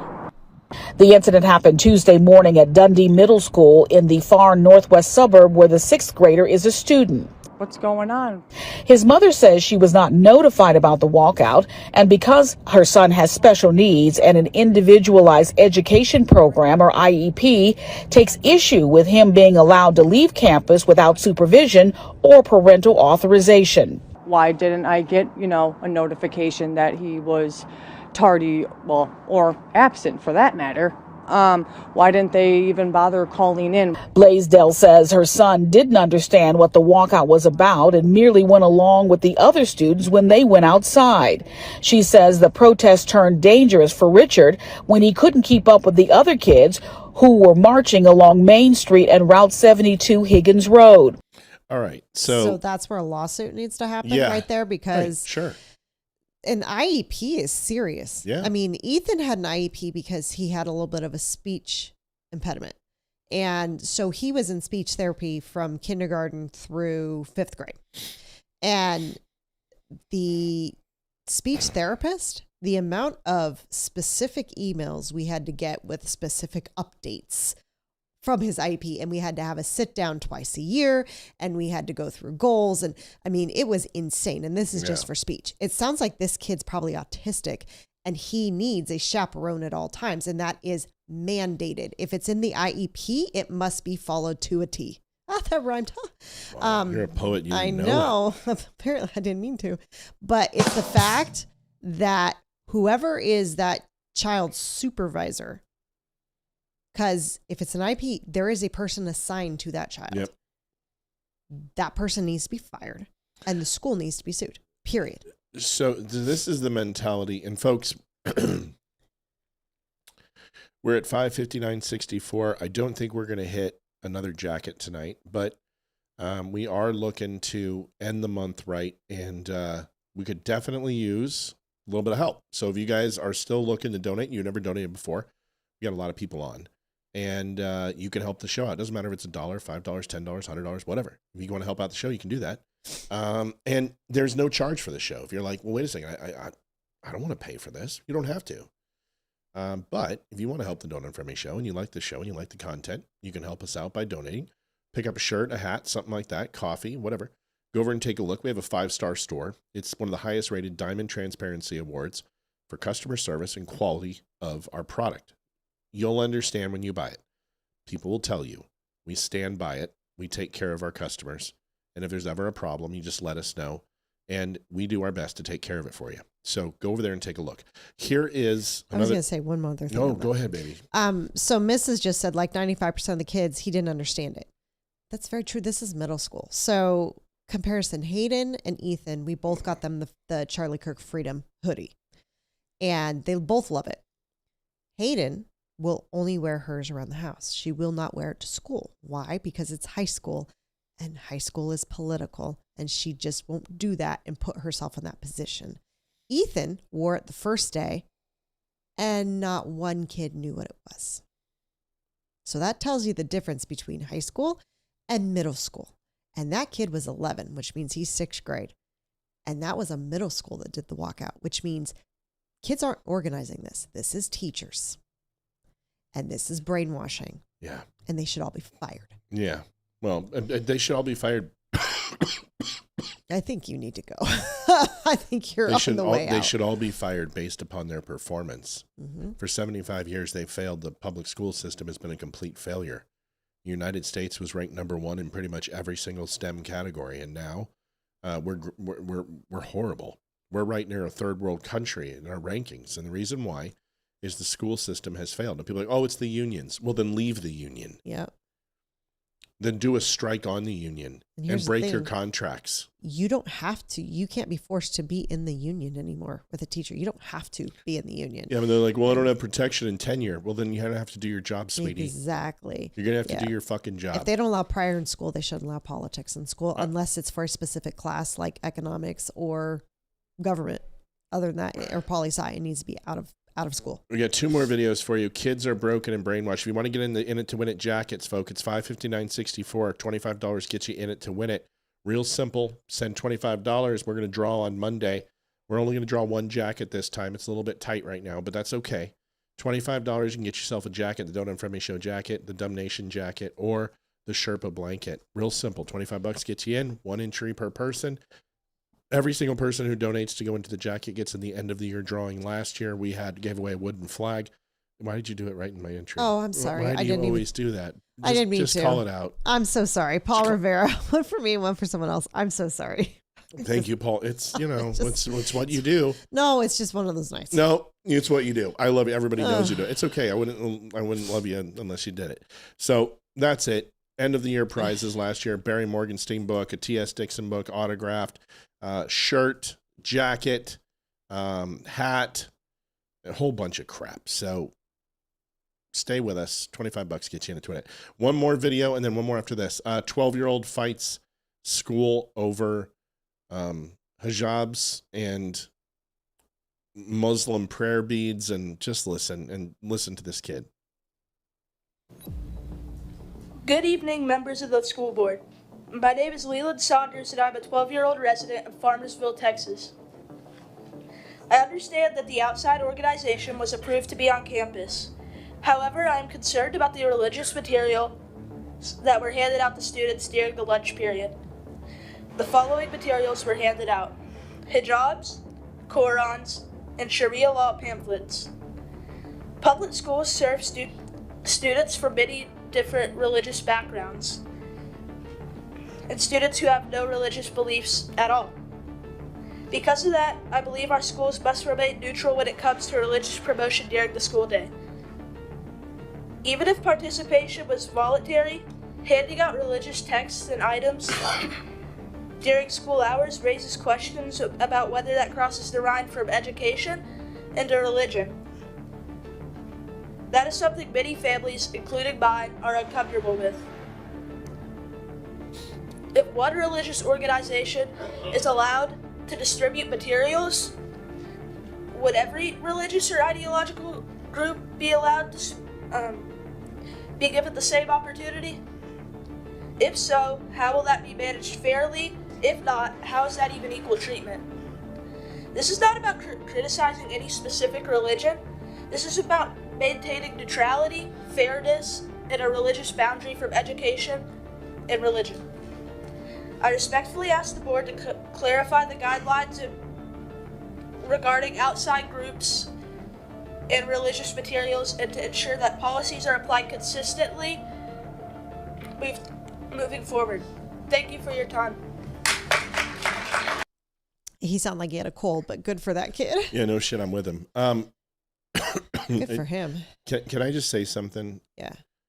I respect the kid, and I respect his parents letting him do it, but it shouldn't require a 12-year-old to protect our children. Exactly. Parents need to say something, and they need to get involved, and they need to get involved hard. It's the only thing that stopped Virginia, and we're in a fight. These next 4 years, they're going to try to put transgender bathrooms in here. They're going to try to make this a sanctuary city. They're going to try illegals to come in. I mean, they're going to take away our guns. They're doing all of it. They already are. They're trying to limit the concealed carry process here in Virginia. This is the don't tread state. They've already submitted legislation to limit the amount of high-capacity magazines, which are 30-round mags. This shit is starting, and I love what the kid did. I'm not knocking it. What I'm saying is that this isn't a fight for a child. It's a fight of the parents. And the parents should be standing right next to him. Oh, well, we're trying to teach him a lesson and he's 12. No. Parents, this is your job. Get your ass up there and light these fuckers up. I have no problem with hearing from the kids. I think it's a great thing. But I'm sorry. My job is to protect my child from people that want to do them harm. And I'm not going to relegate and delegate that to a 12-year-old. Although I agree with what he said. That's it. Matt, let me know if you need my address to register the thing that go overboard. They can come take them. They can come take them. And it will be public and it'll be loud. And I'll surrender my arms. I'll follow the law. But I will stream it and I will talk about it and I will be on Fox and everywhere else. And I will scream my fucking head off if they try to... There is one firearm they will not take, my father's M1. And that's one I'll die for. You can take my AR. You can take any of my weapons that I have. You touch that M1, we're going to war. And you're not taking my M1. It's just not going to happen. It just will not happen. Almost done. I got to blow Tucker up. I got to do it. Whoopi on Epstein, you got to go. No, I'm fine. Whoopi and Epstein. This entire segment just shows you the hypocrisy of the left. I want you to listen to this. Do you guys know what a carnival barker is? No. What is it? Carnival barker is kind of like a plant that is in the audience to go ahead and say and do things that will help the show in comedic relief. But there's also other versions of what carnival barkers are over the years. But essentially, it's like somebody that says, you're guilty. There's evidence. And people's accusations means you're guilty. And if you're in the accused, you're guilty. Then, when it happens to them, they're like, oh, well, I'm innocent. People put me in the files. So I want you to listen to this real quick and listen to Whoopi and the hypocrisy. And you can't have it both ways, sister. There was a fake list. Yeah. And I'm on it. So you were on the island? I was apparently. I don't know. They said I was on the island. They said I'm like, I don't go anywhere. If the story was about a bus, it'd be more believable. Maybe, but it's like, you know, so I'm just going to say, you know, and there's been a lot of stuff recently. I don't know what I've done to anybody, but apparently there are a lot of these kind of sites that are, what do you call them? They're parody or they're satire sites. Oh. But people don't realize that they can be harmful. There was a... Wow. You know what? Based on her standards, Whoopi Goldberg fucks kids. She's a pedophile. Yep. She's a pedo. Because isn't that the standard? You call me a pedo because I support Trump. I've been called a pedophile now for a year straight. And I'm like, 2-time sexual assault survivor, folks. I don't really, okay. Of course, Whoopi's not a pedo. Of course, she wanted his jet, like most people with Epstein. That's what happens. I seriously doubt that she is the blood drinker of children. But that's not the standard you set. And you're the person with impunity who screams to the top of their lungs for a certain treatment and a certain expectation, and then when it happens to you, you want us to believe you? Exactly. Yeah, right. Yeah, right. Welcome to your own hypocrisy being fed to you. Yep. This is why bearing false witness and false prophets are doomed to condemnation. It's a little bit interesting when the foo is on the other shoot, isn't it? Yeah. But they don't seem to think so. Tonight, I'm going to cut that video, and I'd like to email the senator because I told him we're ready to go. So I replied to him. I just want to make sure we get that done before we go do anything else. Then we can take the weekend off. Yeah. All right, last thing, and then we're done. This is Mike Huckabee. I think Mike Huckabee would have been a horrible president. But I really like Mike Huckabee. And I like that he's the ambassador. I like that he is doing a good job for Israel. He's doing a good job for the United States. And I don't believe he deserves disrespect. And I don't believe he deserves what Tucker's and others have done to him. Not only did we catch Tucker in a lie last night, saying that he was pulled into a room and his passport was seized, he took photos and selfies with people. He signed autographs, for God's sakes. He went to a VIP lounge, which looks cleaner than my entire house. Well, Tucker decided to sit down with Mike Huckabee, and I want you to hear the part where Tucker Carlson apologizes for Hamas, defends Hamas, and then says in the same breath, well, I'm not here to defend Hamas. I'm a little tired of him. And honestly, I love the fact that Mike Huckabee cooked them. Here it is. I ask you something? Yes. You platformed a guy. You had him on your show, Tony Aguilar. Don't platform anyone. Well, you interviewed. Not a liberal, Tony so I don't Aguilar. platform people. Okay, you interviewed Tony Aguilar, who claimed that IDF soldiers killed a little boy in his presence. That didn't happen. Okay. It did not happen. I don't know. Let me give you the know story. if you know whether it happened or not. Well, I mean, can tell you why was- I know it didn't happen. Okay.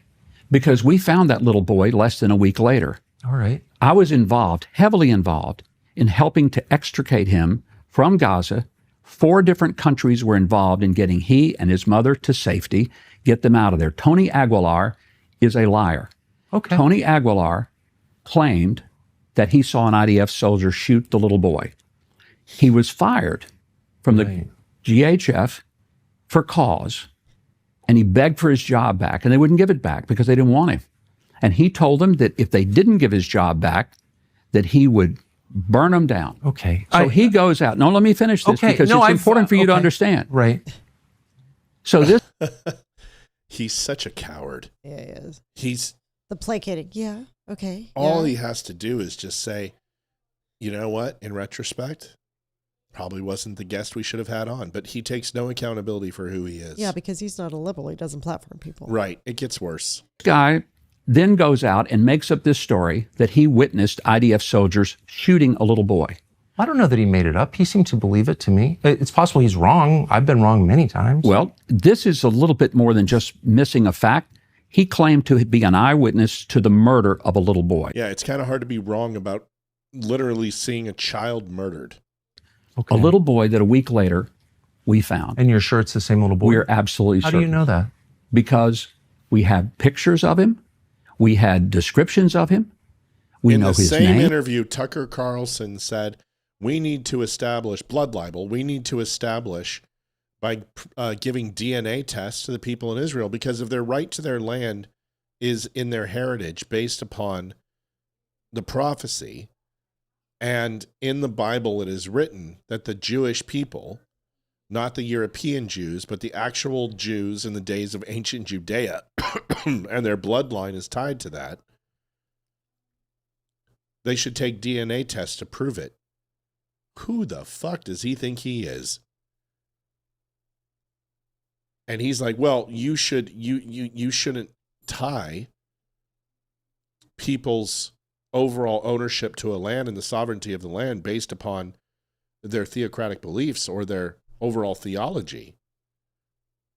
Their sovereignty should be based upon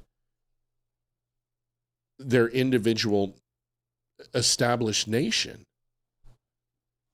But dude, you are borderline, bro. Talking about DNA tests for Jews. What the this guy is a crackpot, dude. His hatred for the Jews is only as bad as him pretending he doesn't. We know his mother. Okay. He was extricated out of Gaza. It was a very delicate situation to get him out because if Hamas had found out that he was still alive, they would have killed him in order. Listen to that. Listen to this. To validate Aguilar's story. How do you know that? So he gets out. How do you know Hamas would have killed him? This fucking guy. Why wouldn't they? Wouldn't they have wanted to kill him? Because that way they could have said that this story was true. Look, that Aguilar. I'm just telling you that what you're saying is true, and I have no basis of knowing. Yeah, I'm really glad because I don't want little kids to get killed, even 14-year-olds. Okay, you shouldn't want anyone to. But let me ask you: is it true? He also made the claim, and he had audio of it and video too, that U.S. contractors were using live ammunition to disperse crowds, and he had video of that. Do you know did he make up that video? There were times, here's what happened. Crowds would come toward the sites, they were given verbal warnings, and then they were given additional verbal warnings, and shots were fired either in the air, sometimes in the ground. And if they continued to come and threaten, there were times when there were people who were engaged in firefights. That happened. Oh, they were armed? Sometimes they were. They were. Do you know of specific instances where they were armed? I can probably get you some specific information about that. I think I know the answer to that. I don't think there's any evidence at all that they were armed. But I also know that Are you okay with using live ammunition at aid distribution sites for families, women, and children? Well, very rarely did this happen near How about at all? Are you okay with that? No. I'll tell you what I'm not okay you're with. Okay no. I think you are so trying to put words in my mouth. You said that they were firing back, but then there's no evidence that they were. On a Sunday afternoon, I can remember when there was widespread reports on BBC, CNN, and the New York Times, and they said that 27 people were killed at a feeding site. We had video extensively over that site. Not one single person, not only were they not shot, nobody was shot at. There was not one bit of violence that happened at that feeding site. You're trying to get me to defend BBC? I'm not going to do that. It's like defending Hamas. What? It's like defending Hamas? Didn't he just defend Hamas? I agree with you. I don't believe anything I see in the media. It's just that it's really simple. If people are using, and these were American contractors, by the way, these are not Israelis that I'm aware of. American contractors run by some crypto minister or something was running the group. If they're using live ammunition at an aid distribution site, that strikes me as totally unacceptable. They were not firing. Does it seem acceptable to you? They were not firing at crowds. People got killed. There's a way And some of those people got killed because Hamas were trying to keep them from getting to the aid distribution sites because Hamas was controlling the food. Hamas made $500 million selling the food that was supposed to be given away for free. Defend Hamas. And what they were trying to do is to keep people from going to the sites where they were getting food for free. When we set GHF up, Hamas the bad, first thing that BBC happened, bad. I know, Agreed. but I'm telling you, the first thing that people said was, wow, this is the first time we've had food that we got for free. Is it 'Cause they okay had to buy shoot it. unarmed people? I just told you it wasn't. That's awful. Yeah. It's awful. Of course it's awful. Are all lives equal, do you think? Of course they are. So the death of a Palestinian is every bit as important and significant as the death of Israel? Why wouldn't it be? Of course it is. I don't know. Of course it is.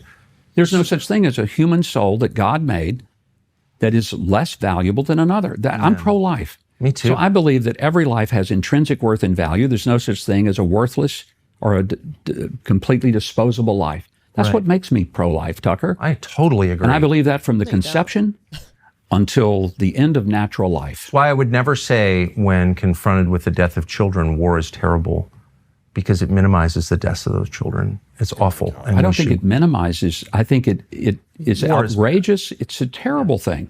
I wish we never had war. Why do we have war? We're about to have one with Iran, it looks like. How many Americans do you think will die in that war? I hope none. None died last year when we participated in the 12-day war. Not one. You said 20,000 would die, and they didn't. I said could, and they could have. And But they didn't. could die now, and that's a real risk. How many boots on the ground do you think the U.S. has supplied for Israel over the course of its life? How many times have we put soldiers on the ground for Israel? Well, we had the Iraq War, which was for Israel. No, I it think wasn't it's for Israel. It wasn't for How Israel. was it for us? Well, because it was a retribution against 9/11. Now, was it the best idea? Was It was Iraq not for- involved in 9/11? Our government thought so. Why are 9/11 documents still classified? So, I'm going to get this in. This is not a conversation. This is so very similar to the Dusty Dinkelman conversation. He just keeps moving the goalposts.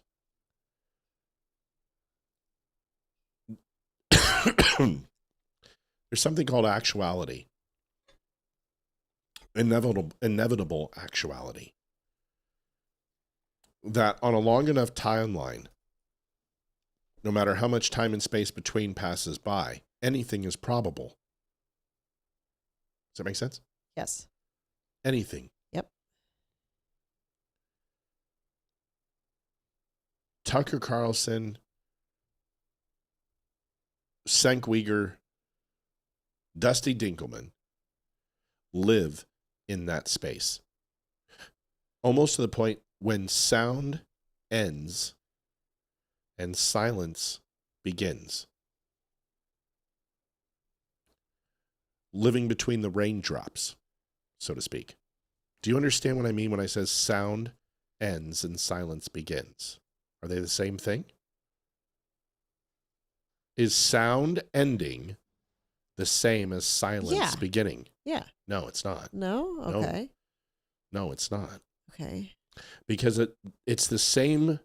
Now, I'm not going into the roulette wheel here. Okay. But it's very similar to a unit of measurement. Is a ruler accurate? Yes. No. No? No. Okay. It's impossible. Because even when you measure the 12 inches from the ruler, the space of the black marks have measurement. You will never have a perfect measurement, ever. There's always going to be small inconsistencies in the measurement. So when you say when sound ends, that is the sound ending is the amount of frequency that resonates into our eardrum or a listening device ceases to exist. And then at some point, and it's just a fraction of a point, silence begins, which is the absence of any frequency or any cymatic displacement that creates sound. You with me? Yes. Okay. So they're two separate things. Okay. Okay. This is where Tucker lives. This is where these guys live. And although you and I know when sound ends and silence begin is the same fucking thing, it isn't. And they live in that nuance. I'm not going to defend Hamas. Why would I do that? Of course I care about lives. Of course I'm pro-life. He doesn't care about Ukrainian lives. He doesn't care about Jews. Doesn't care about Ukrainian lives. He went up there, he went over to Putin, and he had all these wonderful things to say. Did he go over and talk to Zelensky? Did he go over and talk about Ukrainian grocery stores and discos and everything else? No. Does that mean he's not pro-life? No, but it means that he is applying with his methodology, his ideology, a double standard. The thing about Tucker Carlson is he never takes accountability for things that he says that are wrong. He did platform a guy. Now I want you to take Tonto, who came in on the show, and I want you to listen that Tonto and I had a disagreement about heroes. And he didn't like being called a hero, and I know he didn't like it. Because I was called a hero, if you remember, in the article for Tammy's Diner. Yes. And you didn't like it. And I wanted them to retract it. I was very upset. Navy hero saves diner. And I said, I didn't authorize that. Take that out. I'm not a hero. Heroes are the friends that we left behind, and I'm not a hero. I want it removed. And Tonto did not like being called a hero, and I wasn't going to allow him to shed the moniker. I wasn't. I was not going to end that conversation, and I demanded nothing of Tonto. I allowed him to speak. I allowed him to say, have his own thoughts, his own opinions, everything, but I was not going to let him win. And what did he do? He didn't stick his flag in the ground. He didn't get verbose. He didn't start getting argumentative. He didn't start defending and start lashing out. He just said humbly, okay. That is the difference between someone who is having a conversation to learn, who's acquiesced to other people's ideas and thoughts, and people like Tucker. Tucker has no desire. If he doesn't find value in you, there is nothing you can say to change his mind. The same thing with Dusty Dinkelman. Dusty Dinkelman believes that he's treated me fairly and kindly based upon his texts, and is now going to seek legal action against me because I have decided not to put him on my show. It's crazy. Of course it is. But he believes that he has been a fair and just human being, and he's done nothing wrong. These people have something in common with these extraordinary gifts that they have of intellectual capacity, the ability to have a conversation, the ability to see the forest through the trees. They have weaknesses, as my daughter told me mine today. And I looked at her and said, Hayden, do you think your dad is a smart man? She goes, yes. But I also think that you have a real hard time when you are an expert on a subject and anyone else tries to introduce a new idea that isn't fact. And I said, give me an example. She's like, I can't. And I said, have you heard me admit that I'm wrong?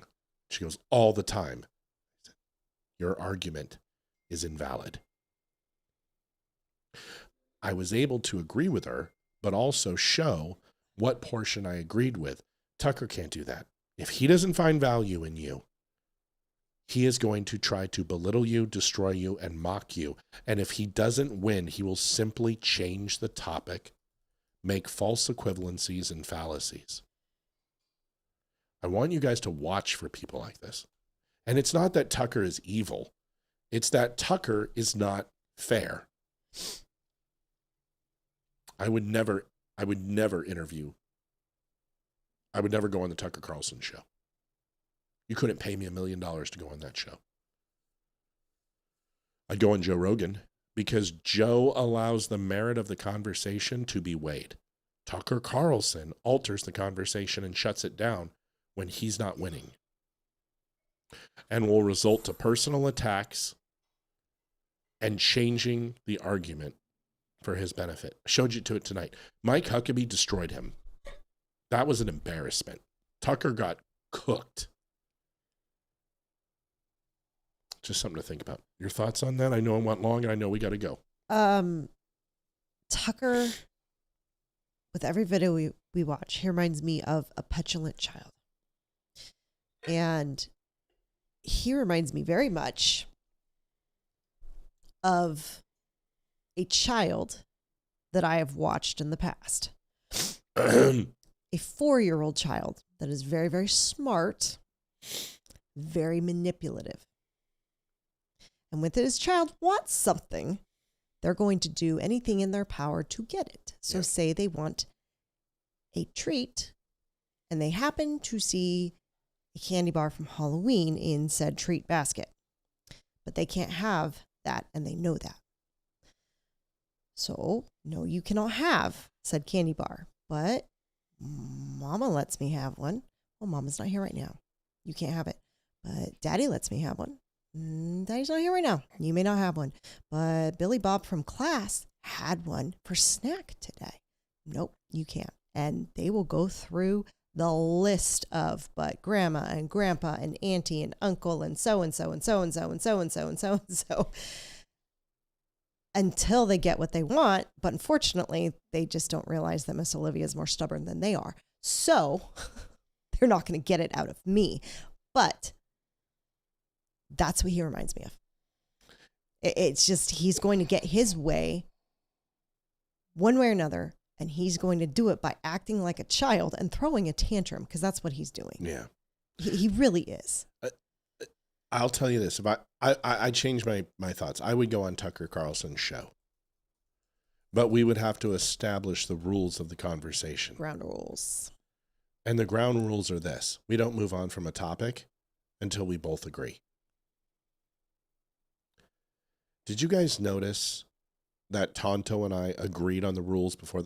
I will be honest with you. I've done interviews for a long time, and I think every interview I've done has been shit. I think the Tonto interview was incredible. And I think I needed to do that myself to see that I could do it, because that's the next phase in this. And I thought it was a great interview.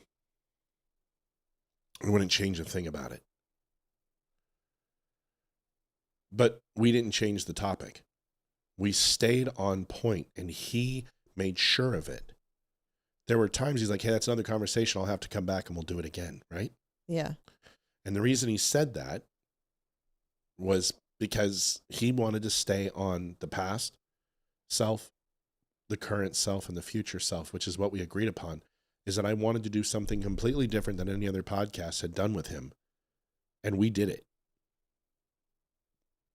Tucker would have to agree to have a conversation, and we don't move on until we've achieved a mutual accord. Let me just tell you the last thing. I play videos all the time. I play interviews with Bill Maher. I play interviews with CNN. I use other podcasts. I only get copyright strikes from two places. One is from HBO Productions when I do Bill Maher, and NBC, anything, specifically sports related. Like the Olympics, I can't even put anything on, I get a strike. The other is Tucker Carlson. Bill Maher removes, not him, but his production company and HBO, apologize after they go a strike. And they go, we love your stuff, appreciate what you do, keep using it. No big deal. But Tucker Carlson struck our video because he doesn't want people seeing it. He doesn't want it distributed. Tucker Carlson does not want other people's opinions on what he says. Tucker Carlson wants to be respected based upon his prowess and his time in the business. And this is the problem, and I'm going to say this, don't get mad with me, with people like Candace, people like TPUSA, people like the Daily Wire, people like the Hodge twins, people like Fox and Tucker, is they believe that they own this. that this is their movement, that they own the voice of conservatism, specifically Christian conservatism in this country. I always think about the one time that Charlie Kirk supposedly, with Megyn Kelly, told Tucker Carlson, "Go Max. Go Max." And this is a new saying that happens inside this little circle. Go Max, Candace, go Max. I think that is the dumbest thing I have heard in this whole movement. Go Max. I don't even know what that means. Go maximum. Destroy them. Let loose. Don't hold back. Get emotional. And in my opinion, going max is surrendering our values. It's making you more important than the conversation. If someone ever told me to go max, I'd look at them and I'd say, no. I'm going to go have a conversation. Because why am I having it? If it's to be designed to get clicks and get money, then I can do other things. I go and have conversations with Tonto because I want to learn about him. And I want to ask him questions that I've been waiting to ask him for years. If you're not doing this with an inquisitive standpoint, then you shouldn't be doing it. So when Megyn Kelly comes out and says, Tucker Carlson did exactly what Charlie wanted to do and said, go Max. I think it's honestly people using their own emotions and their own desires and their own wants to live vicariously through other people's success. And I truly believe that this movement that we have going on in these podcasters today, they don't care about the truth. They only care about being first and being right. And that's what we started with Denzel. You look at Brandon Tatum. He's not interested in being first. You look at Chad Prather. You look at Graham Allen. You look at Ryan Weaver. You look at Damani Felder. You look at chicks on the right. And they're not interested in being first. They're not interested in going max. They're interested in providing truth. And this movement is losing to a bunch of chuckleheads. And that's what Bongino is saying. And he's going after these people hard. And I got to love Bongino for it. And you know what's happening to Bongino's ratings? They're going in the toilet. And what does that say? All you got to do is lie. All you got to do is deceive your audience and then tell them it's somebody else's fault for why they were deceived. And you'll be successful. Something to think about. Yeah. It's very profound. Something to think about, because that's what they're saying. Lie to your audience, deceive them, move the goalposts, and you can be successful. Candace is growing, and Dan Bongino's numbers are in the toilet. Because Bongino's actually calling out the black pillars. He's saying, guys, we don't pay for the Jews' insurance. Who told you this? Our money doesn't go. USA, do you know what it goes to? Liv, I know you want to go. I want to go too, but I want to wrap this up for the week. The money we give to the Jews, do you know what's in the contract? No, I don't. They have to spend it on U.S. defense contractors. The money comes back to us. It's like a credit card to weapon systems. We're not paying for their insurance. We're not paying for roads and bridges. We're not giving them aid for food. We give them weapon systems to defend themselves. But people want to lead you to believe that the money that we give them is being used for government corruption. Dan Bongino is calling this out, and he's paying for it. And I told you, when he came back, he was going to be in a rude awakening, because this isn't your grandma and grandpa's podcast. I told you it's changed. Dan's having to learn that. And I pray, honestly, and when I say I pray that he does not give in, because there's not many left. I will be so disappointed if he gives in and starts harping on the Jews, starts turning against Trump. And I would just encourage him to be like the mid-level podcast, because these elites The Megyn Kellys, the Candace Owens, the Tucker Carlsons, they won't be here forever. The Steve Bannons, they won't be here forever. They will go by the wayside. And the people who are honest and the people who are true, they may not have the biggest numbers, but they at least can sleep at night that they're doing the best they can to not deceive their audience. That's it. You should start watching Bongino. He's excellent. Liv? Yes. That was long, but I had to get that out. I'm sorry. I know she's like, I wanted to go 25 minutes ago. I'm sorry. Okay. Anything else? She's like, no, I'm out of here. No, I'm thinking I took another Dayquil, so loopy. I should get some whiskey. I need a hot toddy or whatever they're called. Yeah. But yes, thank you everyone for tuning in. Appreciate it. Thank you everyone for donating tonight. We will have the drawing on Monday. And yes, I think that's all I have right now. I think my brain is completely fried at the moment. There's a really good conversation going in with George Holloway about the Canaanites and ancient Judea, and he's absolutely right. The Israelites and the naming of them, we're not going to go into this, is fairly modern in today's world. Even the Star of David and the bracing of Star of David. But the ancient lineage of the Jews in Israel, as it is known now, is very extensive. And had and were in that land long before Muslims. Conversation we've had on this show we'll have again some other time. But now we're going to go because my dog wants to go, and I am sicker. You're losing your voice. I want to say thank you to everybody who donated tonight. We'll get the jacket out. We're going to send the jackets out at the first of the month. So the previous two winners, Tammy Caller, your jacket's going to be going out too. We're going to honor that because you're amazing and we love you. And we'll have 4 jackets to send out. We want pictures. Yes. We'll be back Monday. Who do we got next week? We have Mandy and Jack on Wednesday. Okay. We should have the Senate candidate, Philip Hamilton, sometime next week. I think that's when he wanted to come in. So we might have 2 guests next week. Yeah. And then Jessica Lynch is coming on at some point. We just have not. And then we've got the senator too, right? That's the senator, Philip Hamilton. Oh, okay. Yeah. And don't we have others? We've got Mandy and Paul Caraforts are coming.